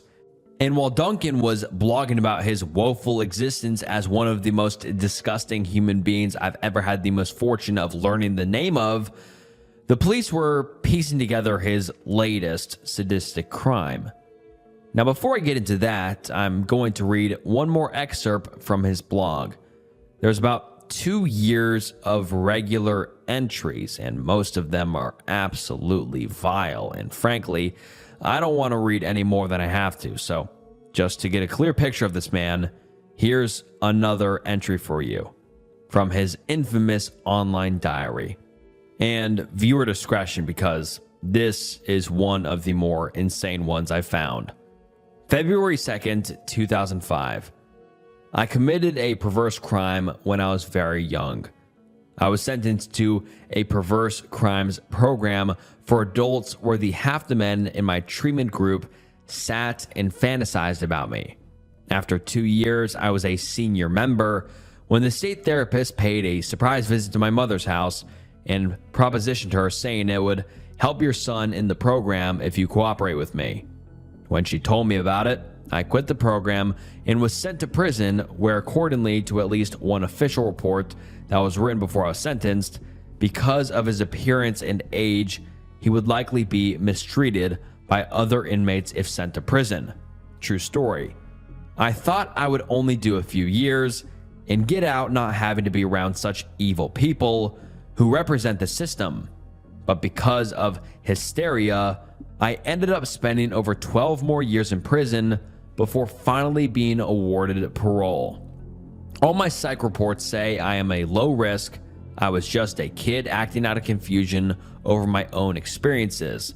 And studies show conclusively that my type of offense is rarely repeated. And yet almost 30 years later, while I have no parole, nor have I ever committed a new crime, the police insist on knocking on my door several times a year, and sometimes in the wee hours. Check that I still live here. I have no privacy at all. Anyone in the state, country, even world can find out where I live, what I look like, and what I did when I was a kid just by typing my name on any web browser. This does not only hurt me. If that was all, I could accept it because what I did was bad. But it hurts my mother, my family, my friends, and even my neighbors who thought I was a great guy. Until they find out. Then they are afraid of me. It hurts society because it scares people into thinking every strange person is a suspect and at the same time deceives them into thinking the government can make them safe by telling them about the bad ones. Even the Fargo police website admits few convicted, perverse criminals ever reoffend, so some of the more ignorant people in the world will read this and think they deserve it. I call these people ignorant because they don't see the hurt they are causing. More children, more victims, just because they are afraid to admit their own secret desires. I cannot express to you all how much I absolutely, to my core, fucking despise this man. The fact I just had to speak those words out loud disgusts me. But it's important for you to know who this man was. Irredeemable scum. One of the worst people I've ever written about, bar none. And the self-proclaimed innocent Duncan was about to go on a killing spree. May 16th, 2005, Coeur d'Alene, Idaho. The grown family are spending the night together. They were a tight-knit household, a loving family. The mother of the household, Brenda, then 38, was asleep in bed with her boyfriend, Mark McKenzie. In the adjacent room slept her kids, 13-year-old Slade, 9-year-old Dylan, and 8-year-old Shasta. It had been a peaceful, uneventful day. And tonight, they were all resting easy. But not for long. At approximately 11 p.m., Joseph Edward Duncan broke into the home. Brenda woke up and rushed into Dylan and Shasta's bedroom. Someone's in the house. She gathered the kids with her boyfriend, and they ran into the living room, trying to escape. When they encountered Duncan, dressed in all black, carrying a gun, Duncan tied up the family. At some point, he pulled Dylan and Shasta outside, leaving them alone on the lawn. Though immobile, inside the sound of sickening thuds could be heard as Duncan bludgeoned the boyfriend, mother, and eldest son to death. The two surviving children, Dylan and Shasta, were kidnapped. For 6 weeks, Duncan took them to campsites and did unspeakable things to them. After 5 weeks, he accidentally killed Dylan when a shotgun misfired. After the death of her brother, Shasta was nearly killed also, but she convinced him not to by using his family nickname, Jet. Eventually, the two were found at a Denny's in Shasta's hometown of Coeur d'Alene. Shasta is the only surviving member of the grown family.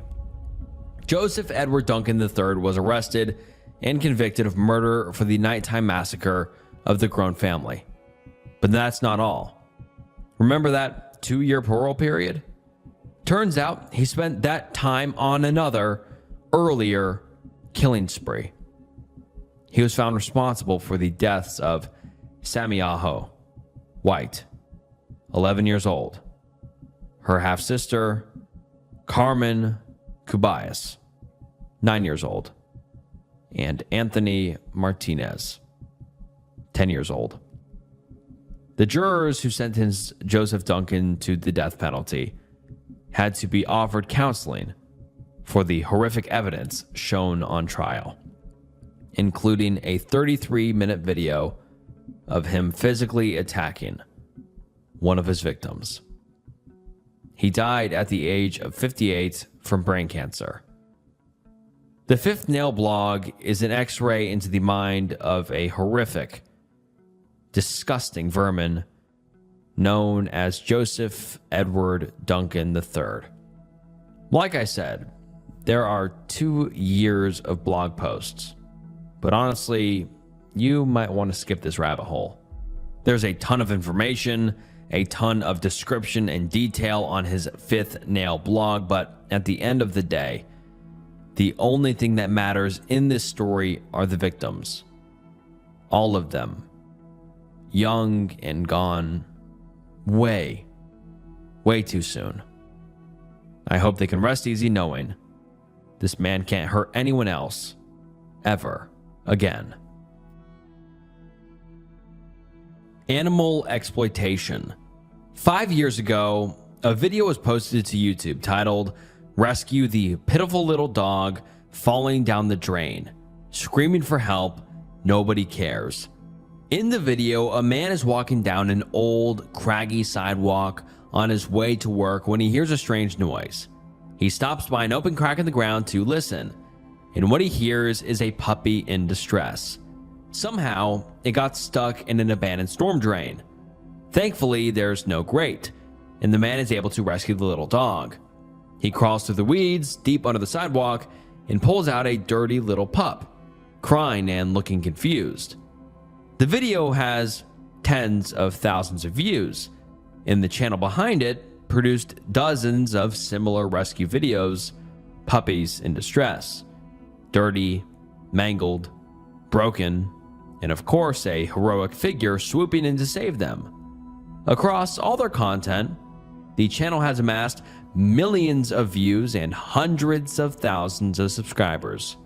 I watched the video in absolute horror, not because the puppy was in danger, but because something about it didn't feel right. These types of videos are unfortunately very common on all of the popular video streaming platforms: YouTube, Facebook, Twitter. At first, it seems perfectly innocent. A group of kittens drowning in a river, a puppy with a broken leg, and an unwitting hero swooping in to save the poor, desperate creature. These videos garner incredible attention, get shared by every grandma with a smartphone. But the terrifying reality is, a lot of these videos are staged. When we watch Rescue the Pitiful Little Dog, there are clear signs that this video isn't genuine. Firstly, the man is already recording. He walks down the street on his way to work without a care in the world when he just happens to stumble upon a puppy whining in a crack in the ground. In fact, he doesn't even stop to find where the whining is coming from. The camera just glides down perfectly to a single half-an-inch wide crack in the sidewalk, almost like he knew exactly where to look. And then all of a sudden, there's a second camera. Someone else is recording him rescuing the puppy. Not only do we never see this person behind the camera, I thought our hero was on his way to work. Who is this person? Is it a coworker? Well, in a way, it is.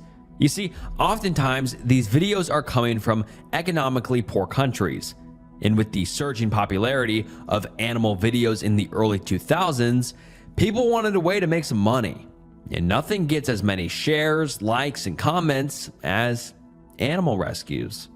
Unless you're a robot, watching an animal being saved is going to make you feel something, and that's for the vast majority of people, and you might just want to share that feeling with others. Because of this, animal rescue videos aren't just popular, they're lucrative. Millions of views can equal hundreds, maybe thousands of dollars on certain video sharing platforms. But how often does one find an animal in distress? Well, unless you're working for animal control, not often. I'll ask you this: how many times have you encountered anything like this in your own life? An animal in distress, tucked away under a sidewalk or lost in a storm drain? I bet most people could count on one hand the number of times, and truthfully, it might be zero. So if you're living in a poor nation, and if you want to start a business farming animal rescue videos, how do you do it? Do you wait around hoping to find an animal in distress? No, these people don't wait for danger. They are the danger. They purposefully endanger animals behind the scenes, and once the cameras are rolling, they can swoop in and save them. Here are some other video titles I encountered across many of the still active animal rescue accounts: Rescue the dog tied on the motorcycle, rescuing a paralyzed abandoned puppy, rescue 3 poor puppies in a plastic bag. These are not accidental discoveries. They're not spontaneous rescues. They're by design, each of them planned, staged, and recorded to pull at your heartstrings, garner your sympathy, and make a whole lot of money. But it's not just puppies. There are whole hosts of other species being tormented online: puppies, monkeys, chickens, anything with 4 legs and a heartbeat is being exploited online right now. The most common format is animal abandoned by its owner, which accounts for about 30% of all fake rescue videos, but there are many more that are popular. Formats like an animal is almost attacked by a predator, where a baby animal will be put next to a snake and saved at the last second. Or animal saved from beneath rubble, where the people making the videos literally bury these poor creatures alive, and this sick trend isn't going away anytime soon. I found a Reddit post from 5 years ago listing 44 accounts that were most definitely allegedly producing fake content. Many of them have since been shut down or have rebranded amidst backlash, but some are still alive and kicking, despite the dangerous, disgusting, inhumane content. And there are so many other channels. Once you start looking for similar content, similar rescue videos, it just goes on and on. Anytime one gets shut down, 2 more seemingly take its place. And the horrible part about it is you can never be sure what's real and what isn't. I just recently saw a video of a monkey drowning in a river, getting rescued by a guy on a boat. And I have no idea if it was staged or not. And that's a disturbing thought. That really, there's no verifiable way to sift between the good and the bad. Everything is suspect once you kind of learn this. The type of animal exploitation, fake rescue videos are a rampant issue on all social media platforms. But what if people don't want to see an animal saved? What if they hate that animal so much they'd like to see it hurt, injured, maimed, even killed? Well, that's when we get into another type of animal endangerment, and a group so disgustingly evil, it boggles my mind. The monkey haters. In 2024, a documentary titled Free Minnie was broadcasted on the BBC. It tells the real-life story of Minnie, a female long-tailed macaque, and how she was saved from her years of brutal captivity. In 2022, a woman named Kapetinich had just finished a long day of work, was browsing through recommended videos on social media when she discovered a cute monkey video. She watched it, liked it, and went to bed. The next day, more monkey videos, this time in funny costumes, doing unnatural tasks, playing, dancing, juggling, what have you. Before long, her feed was nothing but monkeys, and the content slowly became more and more disturbed. Monkeys getting slapped, sprayed with water, and one monkey being physically brutalized.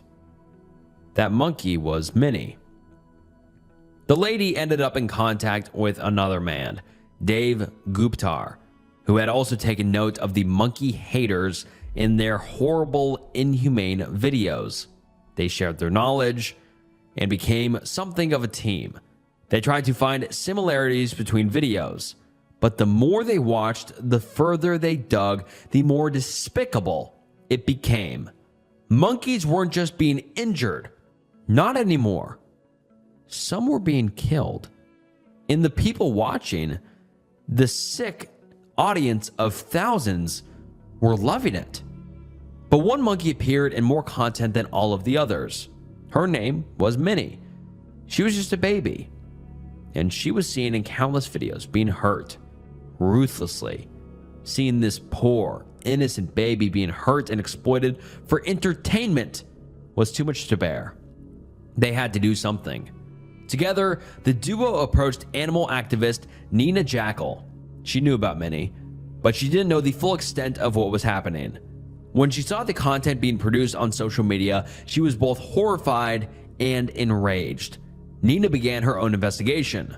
She discovered that every once in a while, in the comments, people were offering to pay the man who was hurting Minnie, and the response was always the same: add me on Telegram. Now, for those of you who don't know, Telegram is like the Tor browser, but for private messaging. It's meant to be completely private and keep your messages hidden. even from service providers.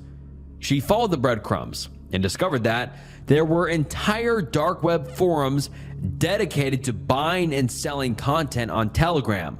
Much worse than anything available on social media, drownings, or flat out murder. And this wasn't one man creating these videos. There were multiple across nations who made a living torturing innocent animals. I mean, how messed up is this? One of the largest brokers of these horrible videos, the self-proclaimed king of brutality, was a man from the United States called Mike McCartney, a 48-year-old former motorcycle gang member of the Aryan Brotherhood, and card-carrying Confederate sympathizer. He had taken a liking to the monkey videos, especially Minnie. He spent his days selling videos, disturbing videos among customers, and he made a good amount of money doing it.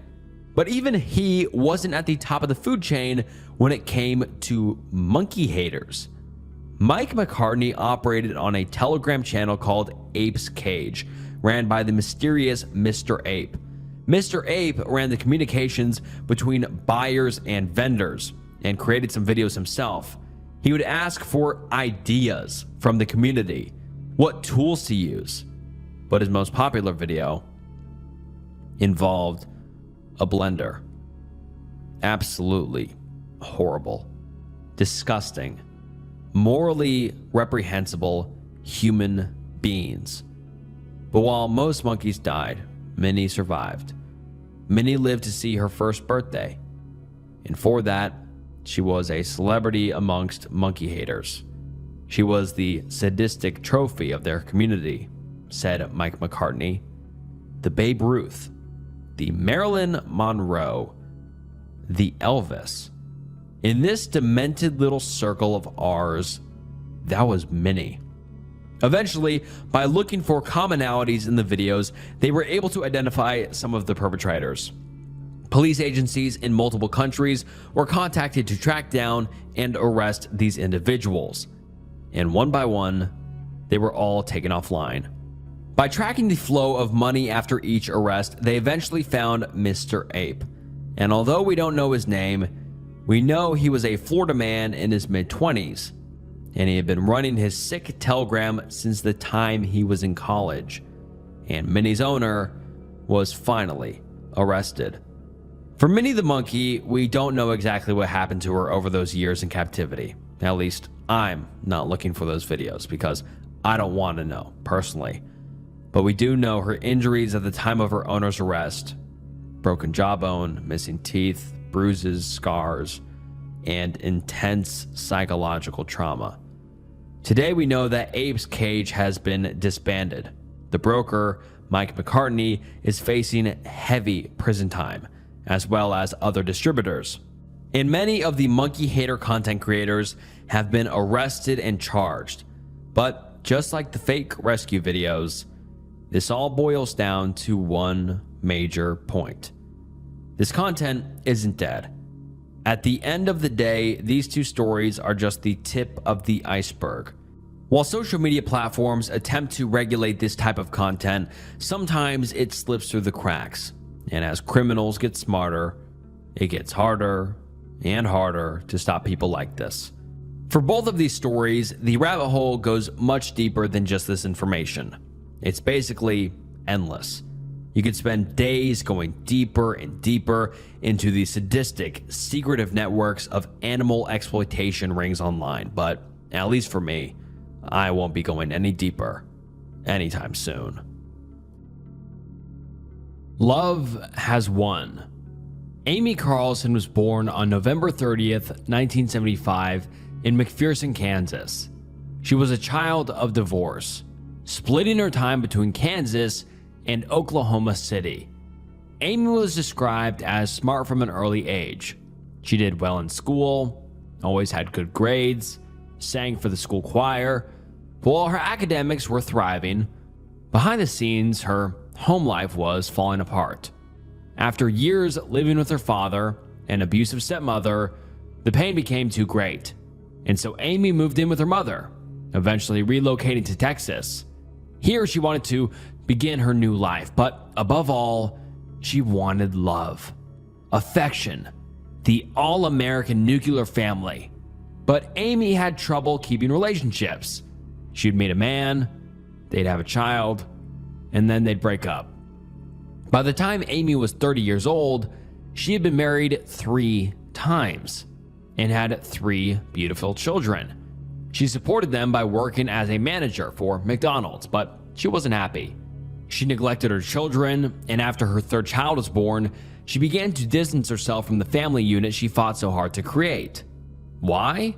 Well, around this time, she started getting involved in New Age religion, which I'd categorize here as a more radical form of spirituality. Think holistic medicine, crystals, and tarot, but for Amy, she took it to another level.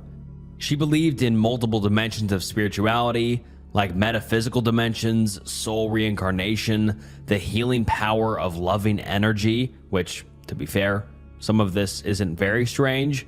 Many Eastern religions are built on these same beliefs, but her beliefs were evolving. Online, she met a male called Amaranth White Eagle. See what I'm saying?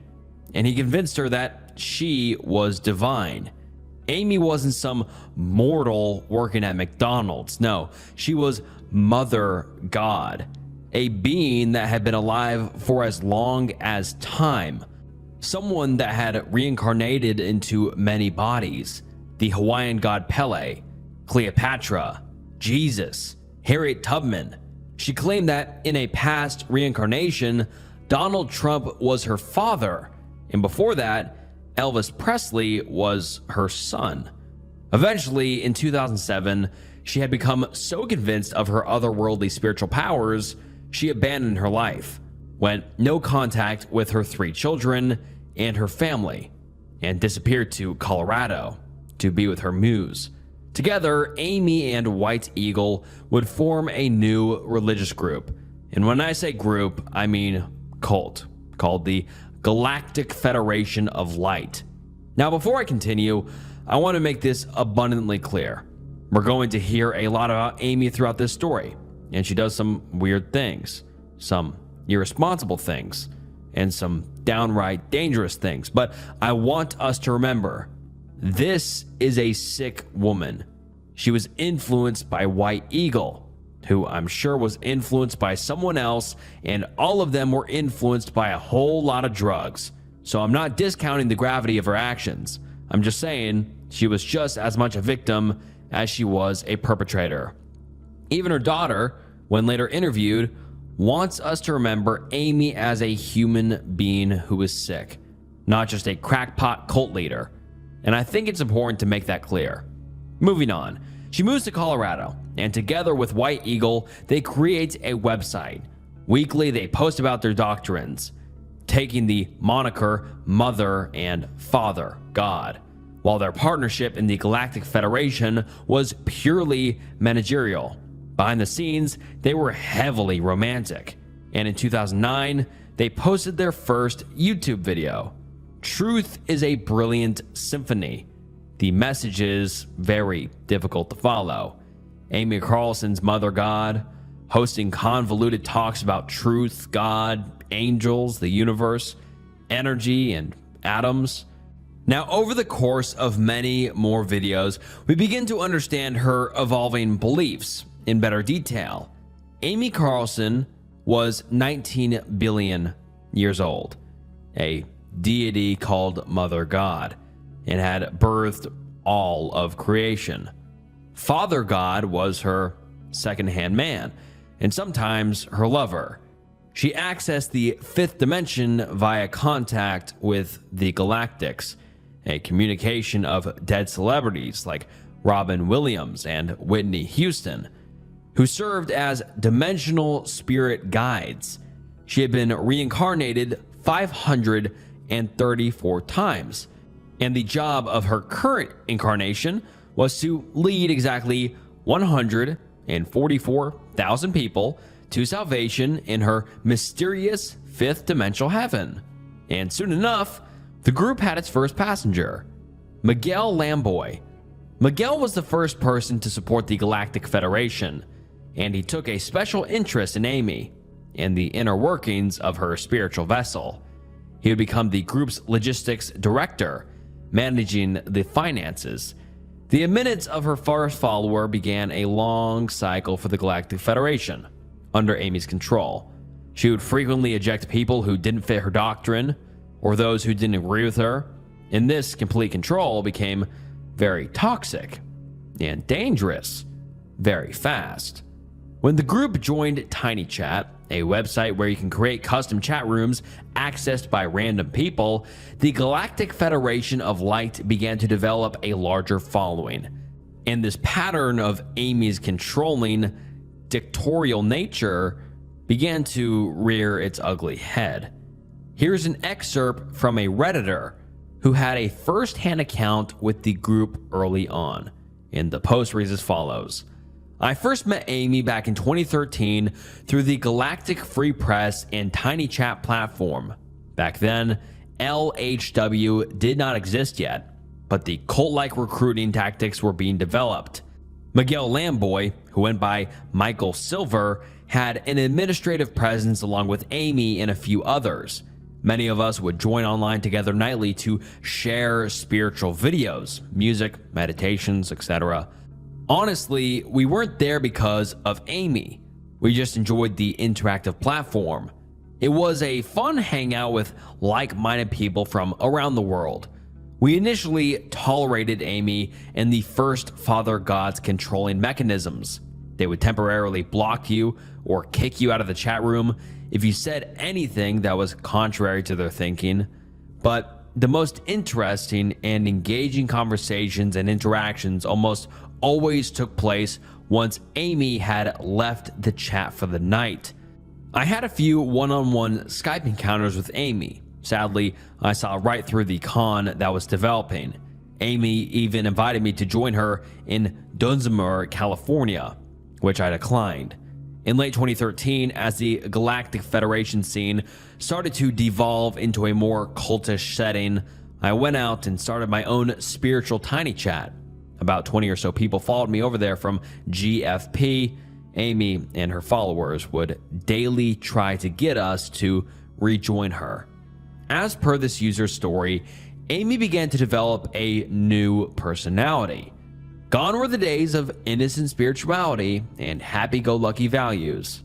No, her rule was becoming stern and absolute. If someone didn't align with her beliefs, she expelled them or blocked them, ostracized them from the community. But that was just online. Around this time, she gained a second follower, Andrew Profasi, who wanted desperately to worship Amy.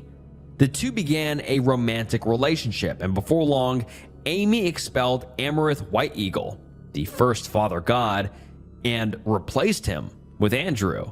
Just like that, the man who started it all, the one who had filled Amy's mind with delusions of grandeur and elevated purpose, was abandoned by Her Majesty, his mother god, and the delusion he created developed a life of its own. With the help of Miguel Lamboy and her new, more obedient Father God, the group began to expand. People from across the country made the migration to join the goddess reincarnate. People we'd later see on live streams and in community videos, Hope, Aurora, Faith. Together, they traveled from Colorado to Oregon to California, spreading their ridiculous gospel to anyone that would listen. The desperate, the defunct, the lame, and the lonely. A small convent of lost, gullible souls to poison with her doctrine. But she couldn't do it with the same old ideas she developed with White Eagle. No, she wanted a fresh start. Though the same spiritual hierarchy remained, with Amy at the top of the pyramid, the optics had changed, and the Galactic Federation of Light became the now infamous, fully formed Love Has Won cult. Amy implemented new rules for the group: no drinking, no smoking, a strict dietary plan, and an even stricter sleep schedule. Members of Love Has Won were only allowed to sleep for 4 to 5 hours a day. In many videos, followers can be seen falling asleep as other members attempt to shake them awake, but they scarcely do. The group called this spiritual discipline, but from the outside, it began to look more like torture. These types of strict rules are common among cults, frequently cited as brainwashing tactics.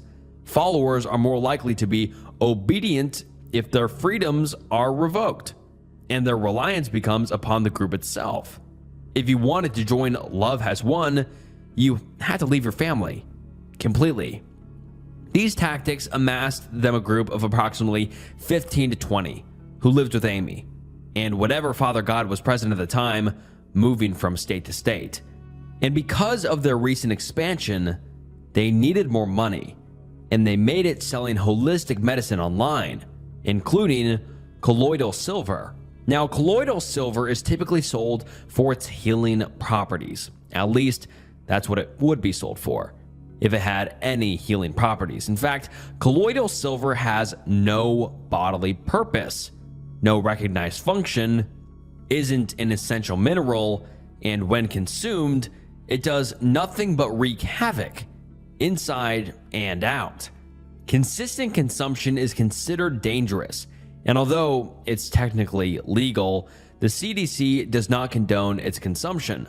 That being said, people continue to sell it for its mystical, spiritual, non-existent healing properties. The group also made many claims to improve people's health without the use of meditation. Love Has Won promoted their ability to pray away cancer, chronic illness, depression. Of course, selling false remedies and prayer cures will ultimately garner the attention of the public. And before long, Amy and her followers were facing heavy backlash. But not just for their snake oil sales, they also publicly held beliefs in many conspiracy theories, ones that, frankly, tend to piss people off, believing that most American tragedies were hoaxes staged by the government's lesser energy minions. Needless to say, people have never and will never resonate with these extreme claims. And for those cities and towns hosting Love Has Won, they didn't enjoy having a cult in their community to brainwash young, feeble minds into joining their ranks. In 2020, Amy and the Love Has Won group briefly moved to Kauai in Hawaii, where she publicly claimed to be Pele, the Polynesian goddess of volcanoes, fire, and creation. Shortly after their arrival, locals began to protest. It was a hostile, angry environment. This random white woman came onto their property and proclaimed herself as one of the most revered deities in their culture, and the native Hawaiians were not having it. They feared, like so many others, the cult would attempt to indoctrinate their friends and family too, which of course they did attempt to do. Protesters began lighting driftwoods on fire and chanting prayers around the rental property the group was staying in. As the days continued, the protesters grew less patient and more violent. They began throwing rocks and eggs at the windows of the property. Group member Lauren Soares, who I referred to earlier by her chosen name, Aurora, captured video footage of the attack and the resulting broken window. It got so bad, the mayor of Kauai had to come and broker a negotiation between the two groups, eventually leading to the departure of Love Has Won from the island. And just like that, the group had returned to Colorado. In the year that followed, Amy's presence online became less and less frequent. Witnesses noticed her health was declining. She was getting thinner, smaller, quieter. Something was clearly wrong. But Amy sought no solutions to her obvious medical issue. As the weeks turned to months living with this illness, she became paralyzed from the waist down, and her skin became blue. As her health declined that December, on New Year's Eve, Amy had a conversation with her sister over Skype, who noted that Amy looked awful. Amy, in response, told her sister that she had cancer. It was the first time the pair had spoken in many years, and little did her family know, It was the last time they would hear from Amy ever again. In early April of 2021, the group relocated to an RV camp in Mount Shasta, Northern California, attempting to find new footing in different area, but were asked to leave due to overcrowding.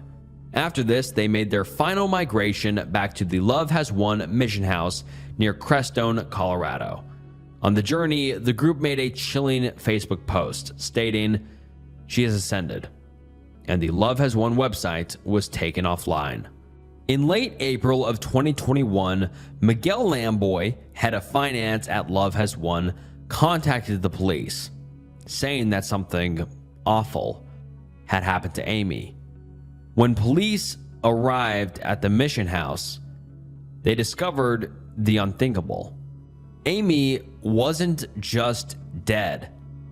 She had been mummified. Judging by the state of decay, she had died sometime during the trip back to Colorado several weeks earlier. The group had wrapped her in a sleeping bag, tied it with Christmas lights, and covered her face in glitter, a final makeshift shrine to the empty vessel of their mother god. When asked what it was like transporting the corpse from California to Colorado, without any way of stopping the decomposition, the group responded, "You could smell God everywhere." But how did she die? Well, the corpse was blue-gray in color, and a photo taken just a little before death showed her emaciated blue-gray body, just barely clinging to life. Amy Carlson died from complications as a result of taking large amounts of colloidal silver. The same remedy she had peddled to countless others was the thing that killed her. 7 members of the group were charged with gross disrespect of a corpse, spending only a couple of weeks in jail before the charges were dropped. And Miguel Lamboy, the man responsible for the group's success, disappeared with the remaining $300,000 in the Love Has Won accounts.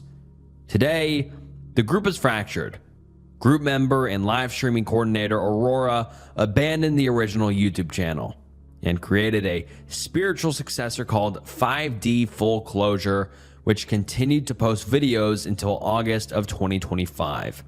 Several other members have started popular social media accounts or businesses, but none to this day have reached the infamy that Love Has Won garnered. And I hope for the sake of others, they never do. But what I just covered isn't even half the story. There are so many more details we couldn't include, even with the full treatment. Hundreds of first-hand accounts, thousands of hours of video. There's actually a great documentary by HBO about it, but even they didn't have the runtime to discuss every detail. Needless to say, this rabbit hole goes deep. In the depths of the Love Has Won madness, seemingly has no end. And alright guys, that wraps up some horrifying internet rabbit holes. What did you think about today's video? I thought these were horrifying rabbit holes, to be honest. These were depressing, sad, and just so horrible. I feel so horrible for all the victims involved. Comment down below what you thought about this video. Leave your feedback down below. Like the video, subscribe to the channel. It helps more than you know. Follow me on Spotify, follow me on Instagram, all that jazz. And if you enjoyed this video, I'm sure you'll enjoy other videos on the channel, so please check those out. And I just want to say thank you so much for watching. It means the world. And this was Snook, and I'll see you next time. Bye.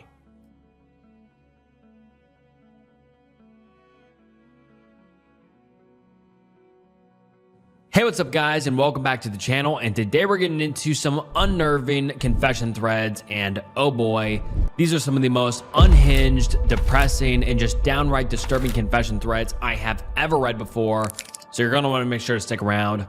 And I appreciate you stopping by, it means the world. And make sure you like the video and subscribe to the channel. And all of these confession threads are from Reddit, and oh boy, does Reddit have some disgusting and disturbing confessions. So just trigger warning right now, because these are really disturbing and heavy, and just like I said before, kind of depressing. So just a quick trigger warning now. But this video will be long enough already, so sit back, relax, grab a drink, and grab a snack. And without further ado, let's get into some unnerving confession threads. In 5th grade, I pushed a girl in a monkey cage enclosure and ripped the skin of her arms off. I attended an elementary school that is near to a small park where there were about 10 exotic animals like hawks, snakes, and monkeys. It's basically a small zoo. We usually wait there for our school service to arrive. We were just sitting around the bird cage-like enclosure of this aggressive monkey that we were making fun of and waiting for the school service to arrive. When the school service arrived, we all stood up and raced to the school service front seat. I knew that I won't be first, so I pushed the girl who's in front of me. She tripped close to the cage. The monkey got startled and went crazy instantly. The monkey grabbed her arm and ripped her skin off in one bite. It is the gnarliest thing I ever saw. Her face turned pale white, I think because of the shock and loss of blood. We carry her out of the park while she and some of us were stained with her blood. An old guy who was working in the park sees us and immediately carried her and called an ambulance. The day after that, the monkey is not in the park anymore, and we have a new school service driver. Edit. This happened in the Philippines. I'm living in Canada now.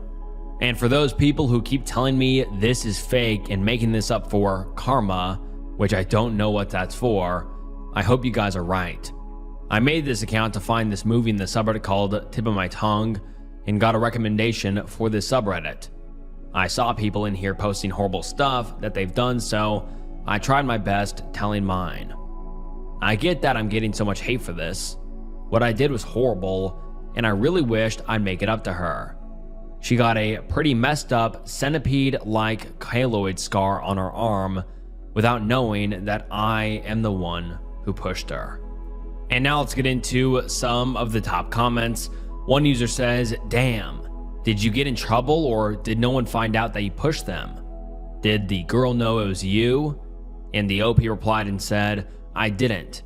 They all thought it was an accident and blamed it all to the monkey and the school service driver for being late and irresponsible." I took back my cheating ex just to F with her head. My ex and I had been dating for 2 years when I realized she was the woman I wanted to spend the rest of my life with. We never fought or argued. We got along swimmingly. I trusted her implicitly and felt she was as good as it was ever going to get. I bought a ring she had gone out of her way to fawn over and planned on asking her to marry me after we got back from vacation. I even called her dad and asked him to have lunch with me so I could ask for his permission to marry his daughter. Mere days before I planned on proposing, she suddenly stopped returning my calls and texts. We never really went more than a day or so without speaking, so I decided to stop by her house after work to check on her. We had keys to each other's houses, and it wasn't out of the ordinary to let ourselves into the other's house if we needed to. Her car wasn't there, and an SUV I didn't recognize was in the driveway. I let myself in with the intention of leaving her a note to call me. When I opened the door to her bedroom, I heard the shower running and her voice coming from the bathroom. I froze when I realized I heard a male voice as well. I took a couple steps into the room and realized they weren't speaking. They were panting and moaning. I heard her trademark pleasure noises. I'm not going to get into what he said, but basically that. I was listening to my girlfriend having intimacy with another man. While I had no intention of confronting them, I still wanted to see it with my own eyes. So I walked to the open door of the bathroom and looked into the mirror that faced the shower. Sure enough, there she was, cheating on me. I left. Almost as soon as I get home, she texts, "Hey, sorry, I've been out of touch. I've been staying at my mom's because I was sick." I ignore her calls and texts for a couple of days and return the ring before I finally confront her in person. She loses it. She calls me a stalker, says I invaded her privacy and she's glad she cheated on me because I'm such a POS. She won't answer me on how long it has been going on or who he was, so I left. Fast forward several months. My ex is in a relationship with this guy, and I'm casually seeing a younger girl I really like, but I know I have no long-term future with her. She's drop-dead gorgeous, witty as hell, has an insatiable appetite for intimacy, and she's an incredible cook. The only downside is she's a huge party animal. Doesn't matter what day of the week it is or what time she has to get up in the morning, she's getting staggering drunk and doing booger sugar like it's her job. She never pressures me to get serious or commit, so I figure I'll ride it out until the endless partying gets on my nerves. After finding out I'm seeing someone, my ex starts blowing up my phone, apologizing and begging me to take her back. She says it was a stupid mistake. She said I worked too much and didn't pay enough attention to her, but she's never stopped loving me. She said being with someone who doesn't appreciate her helped her realize I'm the best thing that ever happened to her. I don't want her back in the slightest. The minute I saw the person she was with, cheating on her, I was done with her.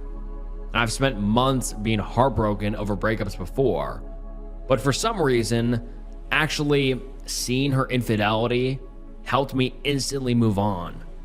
Not to say there weren't a few sleepless nights or wild-ass benders, but I didn't sit around pinning for her. As far as I was concerned, she was trash and I was over it. I initially ignored her, but decided that she has presented me with a premium opportunity to exact some revenge. I call her back and tell her I'm willing to talk, but give no indicator on which way I'm leaning in terms of reconciliation. I arrange to meet her at a park near her house and show up 15 minutes late. She's sweating bullets, chain smoking, visibly trembling, upper lip quivering while she begs for forgiveness. At this point, I didn't really have a plan in place. I just knew that I was going to mess with her, so I let her beg. I eventually cut her off and asked, "How can I ever trust you again?" "She'll earn it back," she said. "She'll work tirelessly to regain my trust, and she'll show me how important I am to her." I'm intrigued to see how far I can push her, so I tell her I'm willing to give it a shot, when in reality, I'm just scheming ways to make her feel like total crap about herself. She invites me back to her place, where she basically tears off my pants as soon as I cross the threshold and starts doing some intimate things to me. We have intimacy. She's always liked it rough, really rough. And then they get super duper freaky, and the OP says she couldn't be happier. She falls asleep and I sneak out. I check my phone and have a booty call text from Party Animal, so I tell her to meet me at my place. We get roaring drunk and have intimacy. In the morning, I walk her out and see that there's a piece of paper taped to my windshield. It's from my ex. It says, "Just wanted to tell you how much I love you. Have a good day." When I realized she came over to leave me a love note while I was in bed with another woman, I feel an immense sense of satisfaction. So I kept it up for a couple of months. I never told Party Animal that I was having intimacy with my ex, but I got the feeling she wouldn't really care. One of my friends said he saw her at this bar, making out and eventually leaving with some dude. So I figured she was doing the same thing, and it didn't really matter. I never outright told my ex I was having intimacy with anyone else, but occasionally I dropped some non-too-subtle hints about my affection for Party Animal. Since she was playing the penitent role, she wasn't in a position to accuse me of anything, or even show signs of discontent. I took it up a notch. I started making X buy my groceries, cook me dinner, take my car to her father's auto detailing shop and get my car cleaned, run my errands, and have intimacy on command. I was cultivating a sadistic side of me that I didn't really know existed, and I was pushing it to an extreme that eventually made me feel too guilty to continue. As the smacking and hair pulling had become rote, I got into the habit of putting her in uncomfortable positions during intimacy, and stuff that you only see in adult videos and think no one does that in real life. If she didn't like it, she never let on. She did it all for me, grinned and bore it. One night she came over, made me dinner, and packed my gym bag for the morning.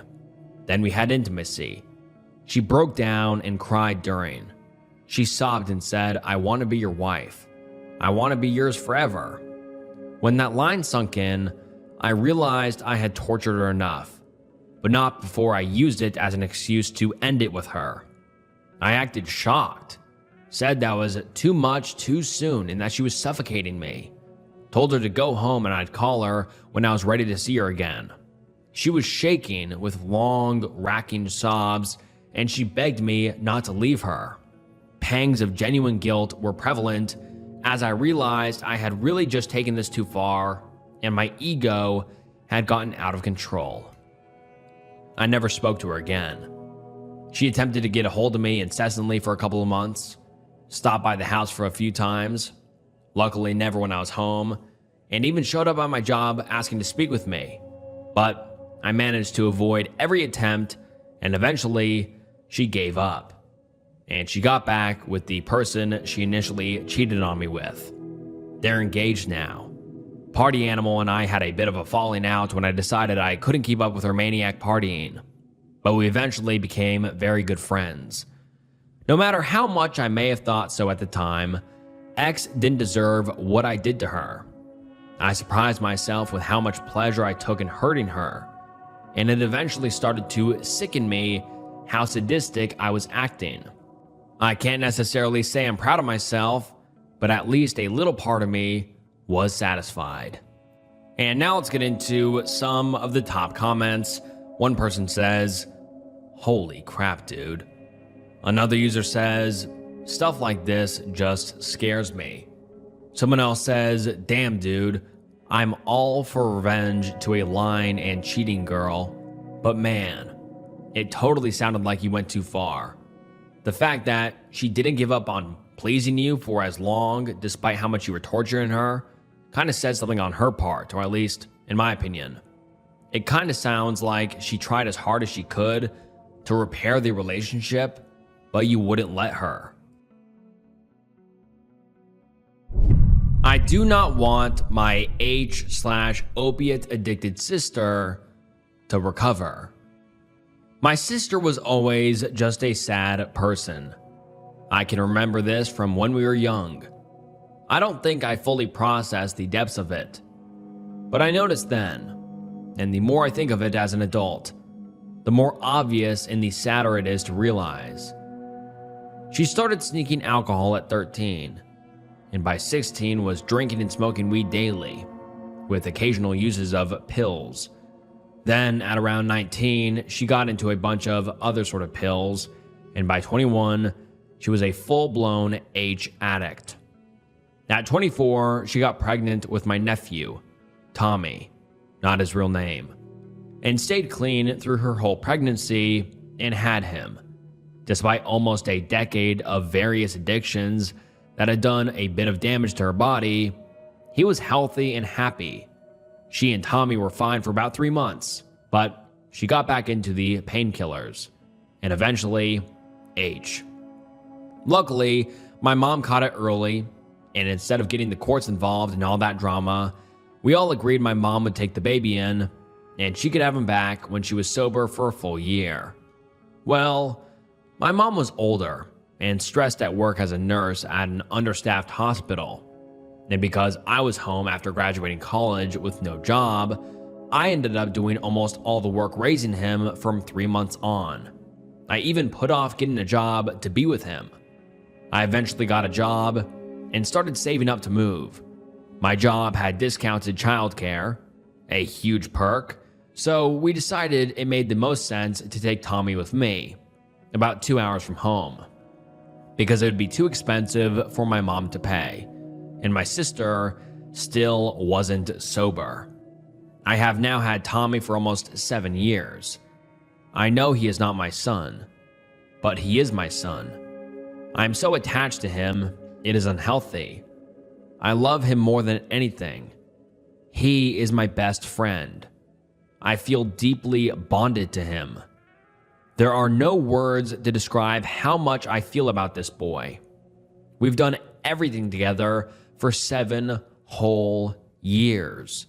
Literally every day. I have never gone more than 5 or 6 hours without him, and that's only since he started school last year. If I'm being honest, I know this is unhealthy. Even if he were my own biological son, I'm still sad and scared. My sister has been sober 8 months, which is about as far as she's ever gotten. I want her to be healthy and happy, but I don't want to give Tommy back if she makes it the full year. She's starting coming up to my place for weekends, and I know she wants him back. That is what is keeping her in this fight for sobriety, but it is killing me on the inside. I need him. I will pray for her. I want her to be happy. I feel terrible.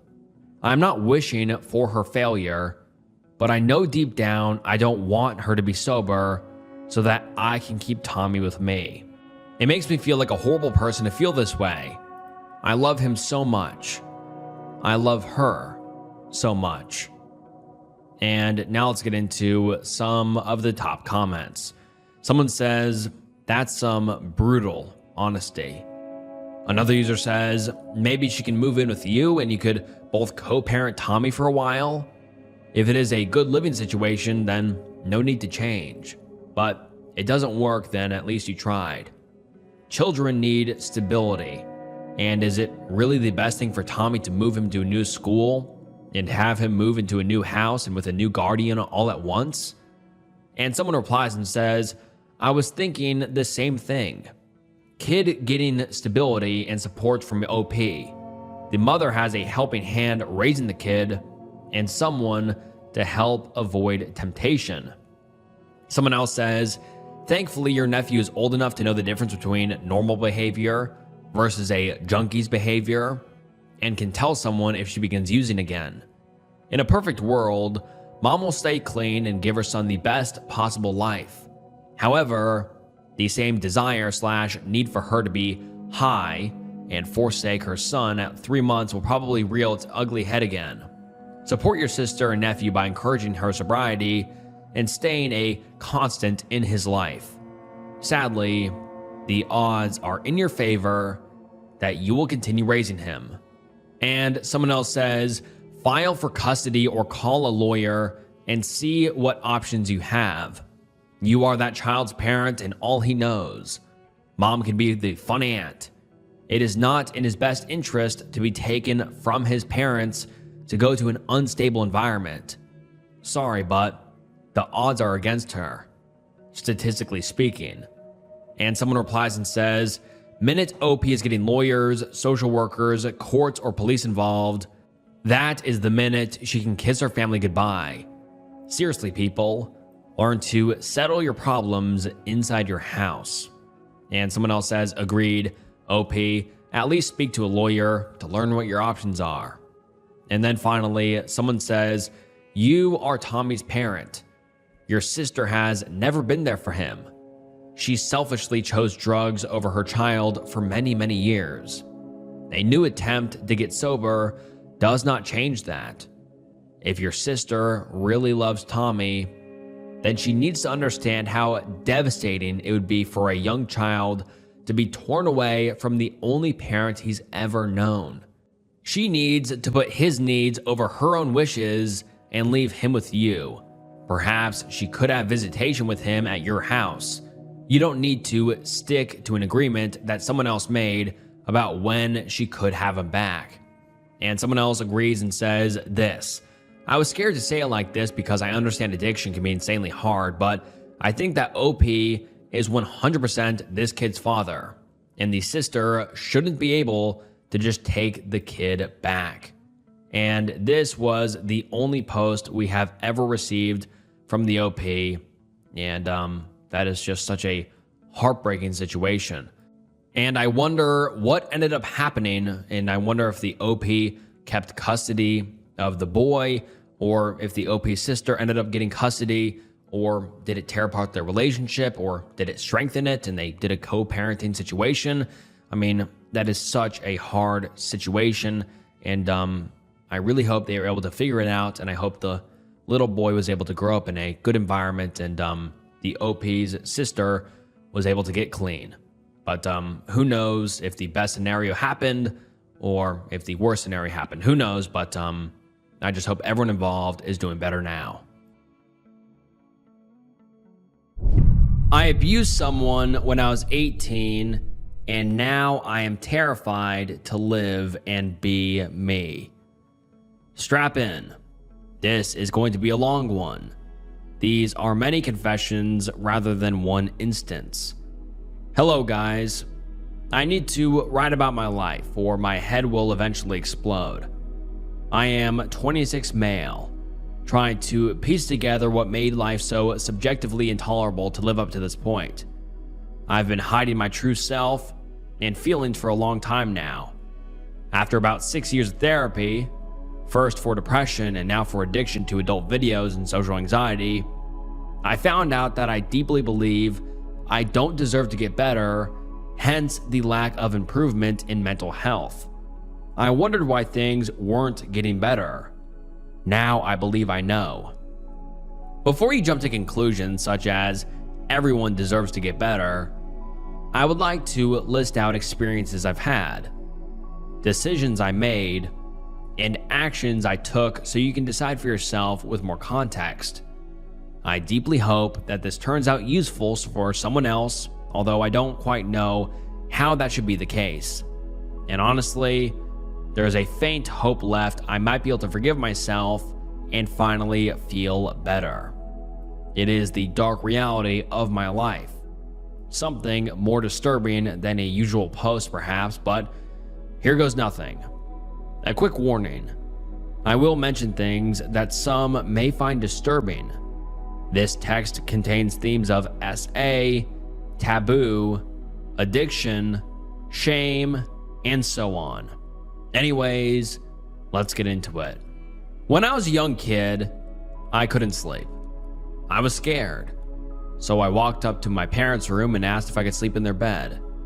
After some back and forth, they gave in, and they allowed me to sleep in their bed. A little later, lights out and eyes closed, my parents had intimacy right beside me. I couldn't see anything, but I could feel them moving, hear the sounds. I didn't know what to make of it, but this memory stuck with me to this day. Maybe I was traumatized back then. I don't know. Anyhow, it set me on a trajectory very unfitting for a child. This trajectory looks as follows. In primary school, we had some teacher talk about intimacy for the first time. I vividly remember how fascinated I was. I was in 4th grade. Her description on how two people do it and whatever stuck with me. Maybe a bit too enthusiastic for an adult talking to kids, at least in hindsight, but it indeed was part of the curriculum. They wanted to teach us early so no one would get pregnant in high school. Around the same time, I remember my parents watching a movie. At the foot end of their bed, a TV was propped up on a box.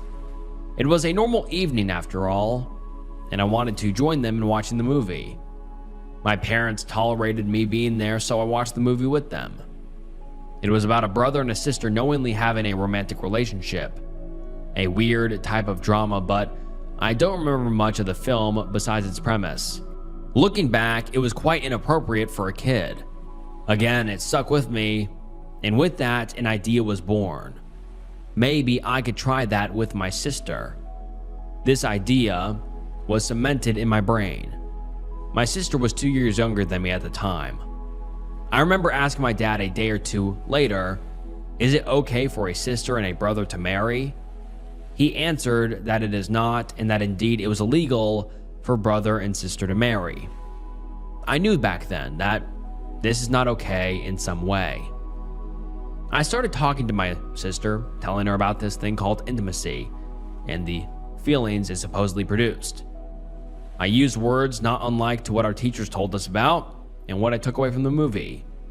For weeks I talked to her, but mentioned that it was something she couldn't talk about to anyone. The manipulation by me seems shocking looking back. And then the OP gets into some gross details which I will not read, but basically they just escalate it further. And anyways, let's continue on. The OP says, a few days after this experience, some girls a little older than me came up to me at school. They called me out for what I did to my sister. They said I was disgusting and a weird creep. My secret was out. Of course, my little sister wanted to share her exciting thing with her friends, and those friends then mentioned it to their friends, and so on. The shame. Oh, the shame I felt. I hid behind bushes, got quiet in class. I usually was the troublemaker, sat in my room at home and worried my parents would find out. I knew I would leave this school to go to secondary school early. Was a typical gifted kid, so I changed schools 2 years early, and the summer vacation was approaching. I already passed the test to get in. At a young age, I told myself, we will start a new life and no one will ever know. This is something you can never tell anyone. This left a scar on my soul I can hardly put into words, and actively I created the situation. How despicable. My parents did eventually find out. They came into my room and confronted me. I don't remember much of that day, or all the days around this time for that matter. I do remember my mom and dad talking in the kitchen afterwards. My door was open and I could hear them. My dad took the side of, kids do that sometimes. It is not talked about much, but it happens regularly. It was just plain. My mom was taking a different side. There is something seriously wrong with him. What is wrong with him? To add some context, my mom used to shame me all my life. Every time I cried at a gathering or was too loud or disrupted anyone, she would reprimand me and afterwards would say, "You're weird. Everyone was weirded out by you. They're just too polite to say to you, but I spoke to them afterwards and they couldn't believe how you acted." Now, this wasn't something rare. It was an everyday thing. I was also weird because I was best in class, so many kids treated me with disdain. I knew that most kids weren't interested in what I found fascinating, and they let me have it sometimes because of that. Even my friends sometimes bullied me, although nothing crazy. As an adult, I got diagnosed with ADHD, so you can sure believe as a kid, I wasn't the most quiet chap. I too cried easily and got angry pretty quickly. Naturally, I believed my mom was right. She knew I believed her, and she pulled that lever whenever she could. My dad was very timid but warm. Sometimes after I got scolded, he came up to me and tried to comfort me. He was an alcoholic. I remember the smell of beer and cigarettes in his breath, but at least he loved me. Somehow. So I was a weirdo, and nothing I did or said would have a positive impact to our family, despite my academic achievements, but even then, I was still a weirdo that just couldn't quite get at what was wrong with him. Even as early as very young, I concluded that my family would be better off without me. I thought I deserved to no longer be here. I tried to commit S-word. I ran away regularly, crying myself to sleep. I was so sorry for causing everyone so much distress. I ruined gatherings, did weird stuff with my sister, and even my friends knew about me in school, or so I believed when I was a kid.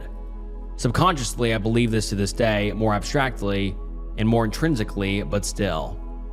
I then started watching adult videos. Puberty was early and hit hard when it came to exploration. I've already seen the kind of softer adult videos, and after midnight, these commercials for adult videos would come up. I started watching those, and when puberty hit, I would do stuff to those. Quickly, I moved on to my computer and soon progressed to real adult videos. Every day, I watched adult videos, even when my sister was sleeping in the same room. Sometimes I'd still climb in her bed and, touch her. It sickens me to admit this. I didn't really learn from the first time, did I? That happened maybe 3 times. From that age onwards, nothing happened anymore towards my sister. What can hold a younger teen responsible for? I don't know, but it sickens me what my sister had to endure. I might have traumatized her for life. I am so incredibly sorry for what I have done.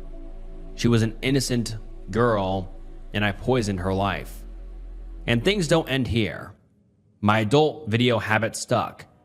I got used to watching it daily, and I got desensitized quickly. I progressed towards more sibling love themes. I even watched and did stuff to people having intimacy with animals at multiple points. It's disgusting to admit, but I'm wrestling with the reality of those decisions and experiences. I even had my dog, my family dog, lick my you-know-what. This was all during puberty. There were many interests I developed at that time. I am desperately trying to blame it on puberty, prior trauma, and the interests adult video addicts experience, but I find my past behavior so reprehensible that I cannot find peace in that explanation. And on to the last confession. I SA'd my first girlfriend. When I was around 18, I met my first girlfriend. We started getting intimate and I had a pretty inexhaustible libido. My adult video habit was running rampant too, like it has since I was young. Sometimes my girlfriend didn't want to have intimacy. I ended up doing it anyways when she was asleep. She woke up but endured. I believe this is blatant SA. R word. It happened many times. It stopped and we talked about it too. I never held her down or forced her physically. Not that that makes it anything less than R word, but I want to emphasize that detail. The sheer act of assaulting her like that is enough of a crime against humanity on its own. We talked about that phase afterwards, even when we were still together. She wasn't angry, but clearly pointed out she wouldn't tolerate such behavior anymore. That's when it stopped. How courageous of her, and how kind despite the severity of my actions. She was truly a good soul. And yet I violated a human being like that. We stayed together after that for a while. We ended up breaking up eventually, although my aforementioned actions weren't discussed as causes when we split. Maybe she moved on. Maybe it was too painful to bring up again. Today, I am terrified of people, especially of women. I have trouble buying groceries or taking the tram since the panic borders on unbearable. I can hold a job, but I cringe at myself talking to my colleagues and my need for validation. I make every single encounter intimate, men or women, friends or coworkers. Not as in taking their clothes off in my mind, but everything feels way too intimate. A hug makes me cringe because two bodies so close to each other makes me feel uncomfortable. It is so tiring. It feels like a virus in my brain. Like a parasite. I think about committing S-word from time to time still. I go to therapy and try every day to better myself, but lately, I feel tired of fighting. Maybe I blew it. This attempt at life. I work on getting this adult video thing under control and hope that maybe one day I'll have a happy family, but I don't think I deserve that. None of what I've done I would do again. I have no trouble controlling my urges, or rather, I don't have the urges. More recent relationships were emotionally troubled, but not in a manner mentioned before. I think I am a normal adult by now. I almost feel like I am stuck with the past of someone that isn't me anymore, yet the guilt and the shame remains. I don't think I'll be able to beat my depression, anxiety, and addiction before I let go of all of that, but then again, I don't know if someone who did what I did deserves anything but ridicule. That's it for now. Thank you for your attention. If you have questions about anything, feel free to ask, and I'll be happy to answer. Edit. Comments pointed out that I left out how these things affected both my sister and my ex-girlfriend. I agree that I provided a very self-centered account, and I am ashamed that I have left them out to such an extent. I responded to many comments where the side of my sister and of my ex-girlfriend find more expression. They are victims in this, and as a perpetrator, I should have given them more attention in this post. They have to carry this weight of my wrongdoings, a fate I can hardly comprehend. I can't tell their story, and any attempt at speaking for them beyond what they personally told me would be again violating their boundaries. I edited this post many times to correct some of the language, like I think I assaulted to I assaulted, as to not downplay my actions. I also added some additional information here and there. And now let's get into some of the top comments. One user says, "Keep going to therapy. Don't come to Reddit for advice or opinions. I think most people are not qualified to give healthy or useful commentary here." And the OP replies and says, "Thank you for your comment. I learned through therapy that the internet is not real life, that most lives are filled with more regret and mistakes than is apparent just by looking at people. I'll keep going to therapy, of course. I feel like I failed at being a decent person so early in life that I blew it. I still don't believe I deserve to get better, which ironically makes therapy way more complicated. But then again, should someone like me forgive themselves? Anyhow, I appreciate the comment you left and will remind myself that Reddit is often polarizing, knowing full well my post attracts a strong reaction by some. If the truth of my life does that, so be it." Another user says, "I don't know what to say. This is really, really bad, but guilt is good. Therapy." Someone else says, "It's all a bit much, but it takes a lot of courage to talk about all that. The important thing is that you're aware of your mistakes and that you're continuing with therapy so it doesn't happen again." Someone else says, "God damn." And someone else says, "Holy crap, seek serious help and don't talk to your sister about what happened unless she brings it up. As someone who's a victim of a similar situation, if my abuser tried to talk to me about it, I would very much not be okay. You are a R-wordist. What you did to your girlfriend was R-word, and what you did to your sister was horrible. You should get into therapy right away and stay the F away from women." And the OP replies and says, "I've stayed in therapy for years now and will continue to do so. I stay in contact with my sister. I know that I will not violate her integrity by bringing this up. It is her decision, and I know that. We did talk about our childhood many times. The many bad things that happened in our family was something to not carry or digest alone. We're really close now that we are adults. I am very proud of her. I had relationships after splitting up with my first girlfriend. No problems or urges in those. I also told partners about my past too. I alluded in other comments that making things intimate doesn't mean fantasizing for me. It means that contact towards people feels too intimate for me. Even a hug or a handshake, and it makes me shy away from saying hello to people, for example. Maybe what I've done means I don't deserve to ever have a wife or a family despite having none of the tendencies I used to.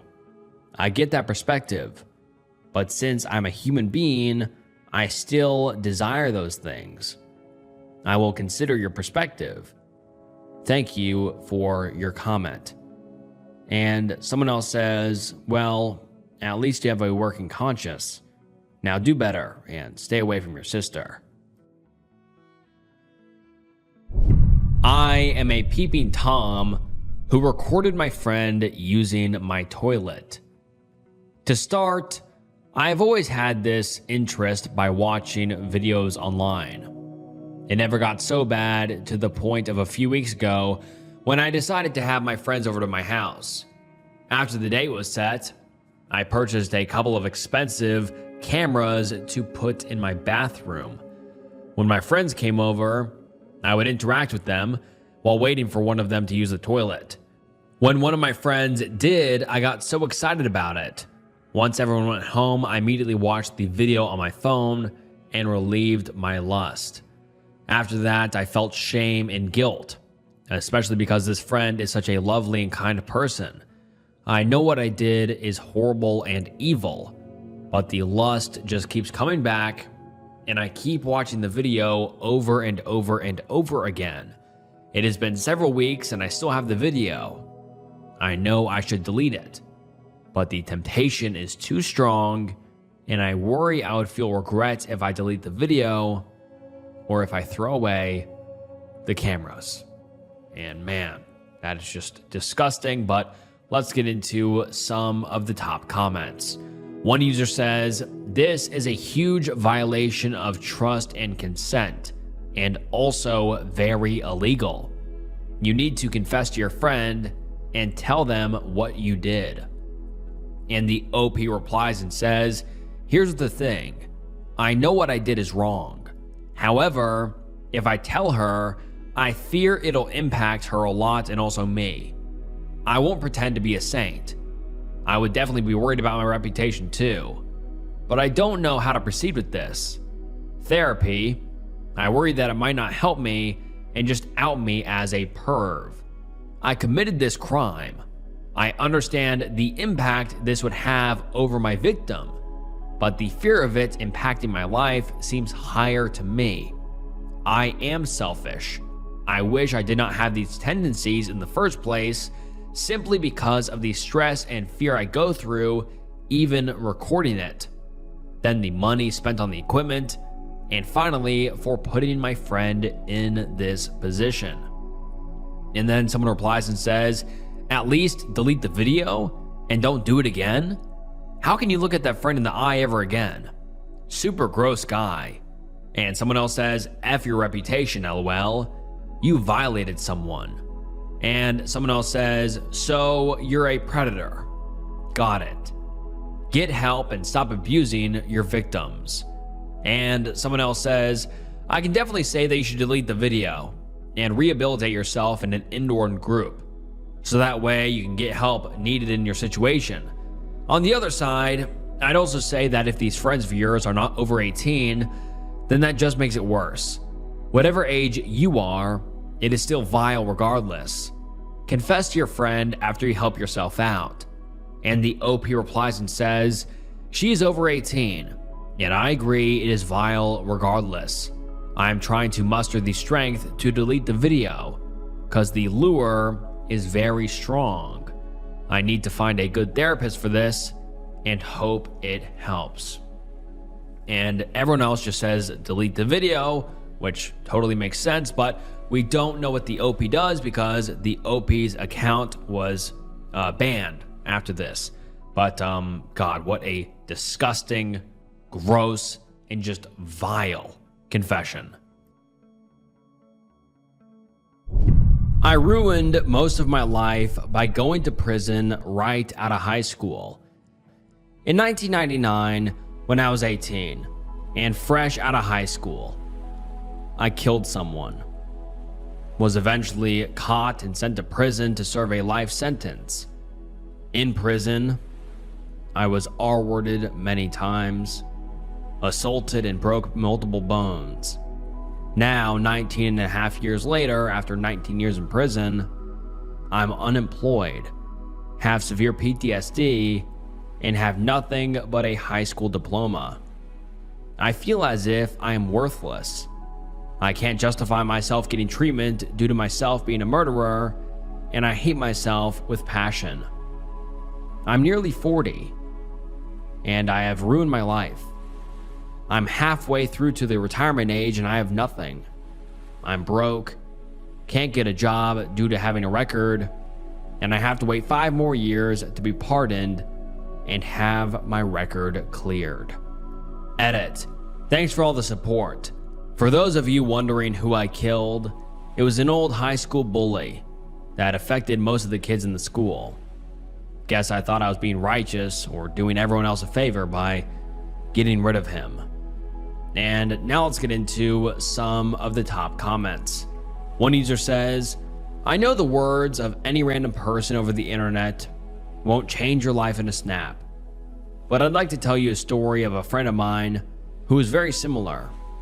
He also killed someone and went to prison. I don't know how long he served, but when he was released, he re-met my mom. They were high school friends and made her happy during her and my stepfather's divorce. And he became my best friend too. He was the wisest person I'd ever known and was more kind than anyone I had ever met. He passed away about 4 years ago, and he left me 2 of his sweaters that he wore often. I wore them to remember how much he helped my mom get through the stress and how he helped me through the psychological and physical abuse I got from my stepdad. So, be the best person you can be. Don't let your mistakes and your bad experiences define who you are now. If you teach others through what you have learned, you may save someone's life, like he did for me. And someone else says, shouldn't have killed someone then. No sympathy here. You're still breathing. Imagine killing someone, going to jail for it, and when you're freed, you feel bad for yourself on how your life is. Is this even real life? 18M. I use booger sugar daily, and it is absolutely destroying me. I started doing booger sugar about 7 or 8 months ago. I started off at festivals with my friends or nightclubs, but now I'm doing it daily the past 3 weeks or so. I knew from the second I used it for the first time that it was my drug of choice. I smoke weed daily, and I've used many other pills and a few others, but none ever clicked with me the same way booger sugar did. I work full time and have a good relationship with my family and friends, and I don't know where this addiction has come from. When I'm not high, I don't crave it, but the second I do a little, I can't stop. I'm doing a lot daily, sometimes more, sometimes less. It's not really affecting my life too much. I still go to work, I still see my friends, my family, and no one knows about my addiction. My biggest problem is nighttime, where I can't put down the booger sugar, and I work a manual laboring job with an early start, so it's not at all sustainable to be taking booger sugar late at night. It's currently 3 a.m. as I'm writing this, and I'm up for work in about 2 hours. I feel like I'm losing control of my life, but at the same time I feel happy throughout the day when I'm not using but also empty. I don't even know how to explain it. It's like 1 minute I'm inside my head thinking about how much I hate this drug and what it's doing to me and how much I want to stop, and then the next minute I'm happy, joking around, full of energy, and then I switch up again and start thinking about doing a lot when I get home. I don't know what to do. I'm using a lot a week, and if I go out to party on the weekend, I'll easily go through a ton throughout the night. I don't know what to do and how to break this addiction, or how to feel about it and how to stop justifying it, and telling myself every night that it's my last time and then going straight back to it the next day. It's messing me up, and I'm just stuck in this vicious cycle with no way out. Thank you to everyone who took their time to read this. I'm not expecting to get anything out of it. I just needed to say it somehow, somewhere. And now let's get into some of the top comments. One user says, 18 and you've been using it daily for 3 weeks? Brother, you can kick this. Or you can destroy your heart, your nasal passages, your wallet, and eventually your relationships. Trust me on this one. And then the OP replies and says, I know how stuff like this ends. Addiction is very common in my family, mainly H. These people aren't a part of my life anymore, but all these things just don't stop me from doing it. I've thought about all the possible outcomes, none positive, and none of them will change my mind. I feel like I'm just stuck in an endless loop. And someone replies and says, seek addiction counseling if you need help. There are free phone lines you can call to, 24 hours non-judgmental. And another user says, there's a 100% chance you will stop doing booger sugar one day, whether it's because you're dead, or because you've lost everything to addiction, or because you chose to today. That's the part that is up to you. And someone else says, honestly, just dump it and take 2 to 3 days off. Get Gatorade and plan on takeout. Tell people you have the flu. Watch movies, play video games, don't use your brain too much. Shower. You will feel so much better after some sleep. And just resting your body and brain. You aren't too far in where it's going to take you a ton of time to bounce back. You're young too, so you have that on your side. And someone replies and says, good advice right here. I would also suggest to buy some favorite candies, splurge items, buy all those phone games you've wanted to buy, and so much sleep. Sleeping and giving your brain dopamine rewards from other things can pull a lot of people out of addiction. Sleep, distraction, sleep, eat, distraction, sleep. Addiction is so hard. And someone else says, it took me hitting rock bottom to quit. And someone replies and says, yep, same. Sadly, this is what it takes most people to realize it's a problem. Unfortunately, sometimes it's too late by then. OP, start thinking long-term here. You have to get off this ride while you still can. I was up to around a lot a day at the peak of my addiction. It wasn't until I lost everything and only had my parents left by my side that I finally woke the F up and started on the path of getting clean. It's been 18 years now. Don't let it get away from you. Get it under control ASAP. And then someone else says, addiction therapist here, you're in a good frame of mind to kick this. It's just going to have to come with sacrifices from you. From your explanation here, you're recognizing a lot and identifying how much this has taken over quickly. Sooner, you can get into a comfortable frame of mind to focus on work or healthy alternatives. You can 180 here. If the cannabis helps, stick with it in moderation. Truthfully though, this can be a slippery slope quick for you. I've seen many nasal users building a tolerance, then turn to smoking it, or eventually turn to harder alternatives. Septum can deviate, then your nose is disfigured until you go to a plastic surgeon. The social aspects can be fun and you're young. I understand that. Exercise your discernment and just know there are a lot of negative consequences if you'll continue your use. Reach out to my addiction services in your community.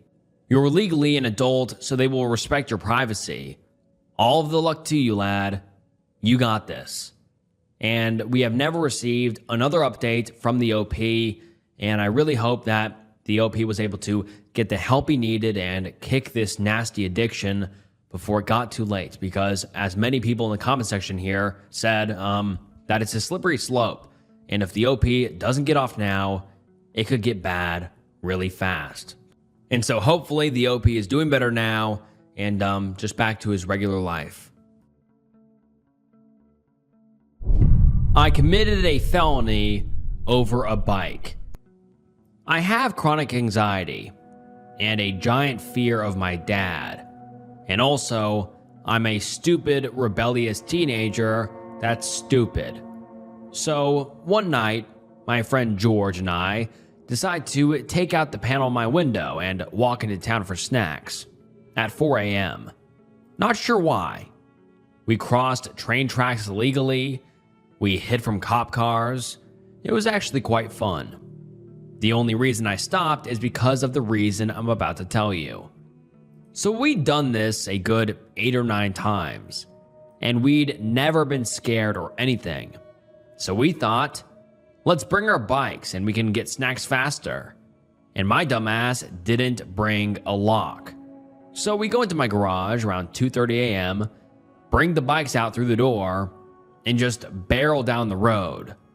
I'm not gonna lie, I felt high. I was sober, and still that was such a good feeling. The brisk wind against my face in pitch black, going full speed on my bike with only streetlights guiding us. So we get to the 24-hour restaurant. For the sake of the story, we'll call it McDonald's. It was a local chain. They have a bike lock in the back, but there were some sketchy looking guys.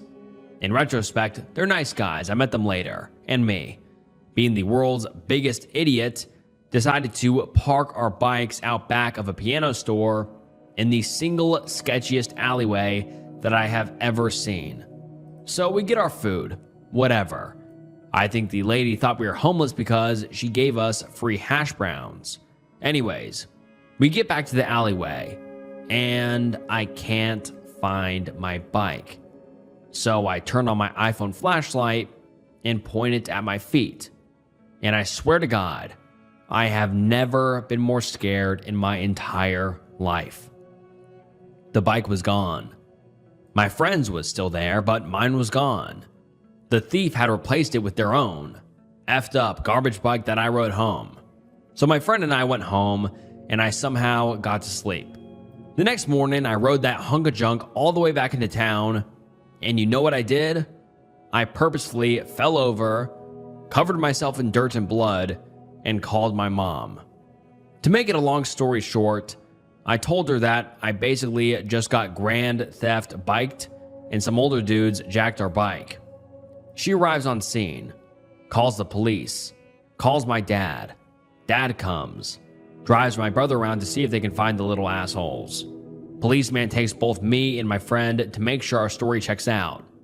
Somewhere on this planet, there is a tape recording me confessing to a crime that didn't happen. Somehow, we both kept our story perfect. I filed a false police report. Felony. I have no idea how I wasn't caught. But it still haunts me to this very day. I sabotaged my uncle's life, and now he has nothing. He is a terrible person in general. He is manipulative, abusive, causes family drama, steals from family and friends to feed his drug and escort addiction, and has destroyed property as an intimidation tactic to keep people under his control. I've recently learned that he is severely physically and mentally abusive towards his son and his girlfriend. I called his employer and tipped them off to his drug habits. He lost his job after failing a drug test. I told his girlfriend's family about his physical abuse. They came and got physical revenge and took her back with them. I called CPS anonymously and told them about his relationship with his son. The child has been taken into custody by the state. I heard his girlfriend is gathering evidence to press charges against him. Soon, his freedom will be gone too. And I feel horribly guilty. I destroyed a man's life. What was once righteous is now crippling shame and self-resentment. I'm no better than him. I hurt people too. And now let's get into some of the top comments. One user says, "You didn't destroy his life. He did it himself. Addiction is a disease, but choices are made by us. He could have chosen to get help, stop, or simply don't be violent. He is responsible for his decisions. You just simply brought him to justice faster and possibly saved 2 lives. If anything, you did a really hard task. It's not easy reporting a family member like that. He will more than likely sober up in custody and realize how bad he messed up. If he will change, I don't know. Probably not. But he will sober up in jail, more than likely, and that's already a step to get him help." Someone else says, "You are different than him. You hurt him, but you did it in order to save people from his abuse. Protecting innocent people justifies causing that harm. His abuse was not justified. He did not do those awful things for anyone but himself. You saved people. And someone else says, he destroyed his own life with his abusive tendencies and bad decisions. Maybe this will be his rock bottom and he'll turn his life around. My mom has paranoid schizophrenia. I sometimes enjoy using her irrational paranoia to torment her. I do feel bad, but sometimes I cannot help myself. I am 31 years old now and have been her main caregiver since she became ill when I was very young. I won't lie, my life is an utter waste and I am utterly unsuccessful in career, money, relationships, and health, including my own mental health. Her delusions, which were not treated for many years, formed my childhood and instilled in me unhealthy habits and traits, which I cannot be bothered to go into right now. Being a carer for a parent alone for many years has also not been very good in terms of jobs. So much so that I've spent a lot of time in part-time flex jobs, for example, call center jobs.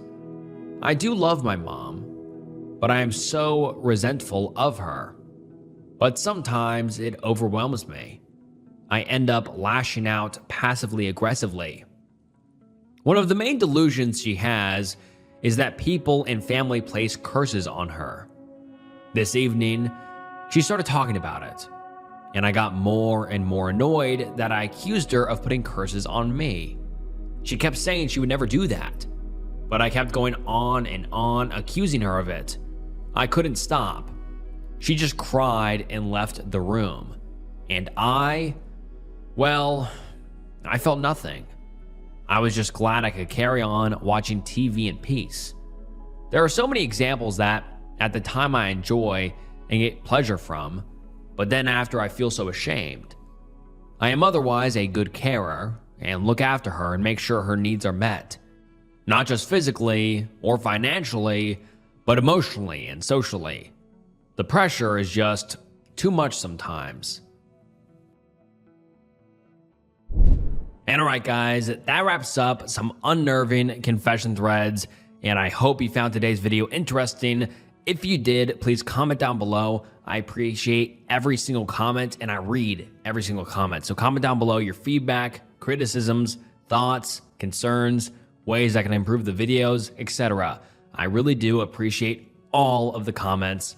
And also make sure to like the video and subscribe to the channel. It really does help so much and helps me make more videos like this. And so I appreciate the support. It truly does mean the world. And finally, thank you guys so much for watching. Your guys' support means the world. And I mean, if you're still watching, you're just amazing. I mean, like, your guys' support is so crazy to me. And you guys are the best. And yeah, once again, thank you guys so much for watching. And if you enjoyed this video, I'm sure you'll enjoy some other videos on the channel. So go check out some other videos on the channel. And all right.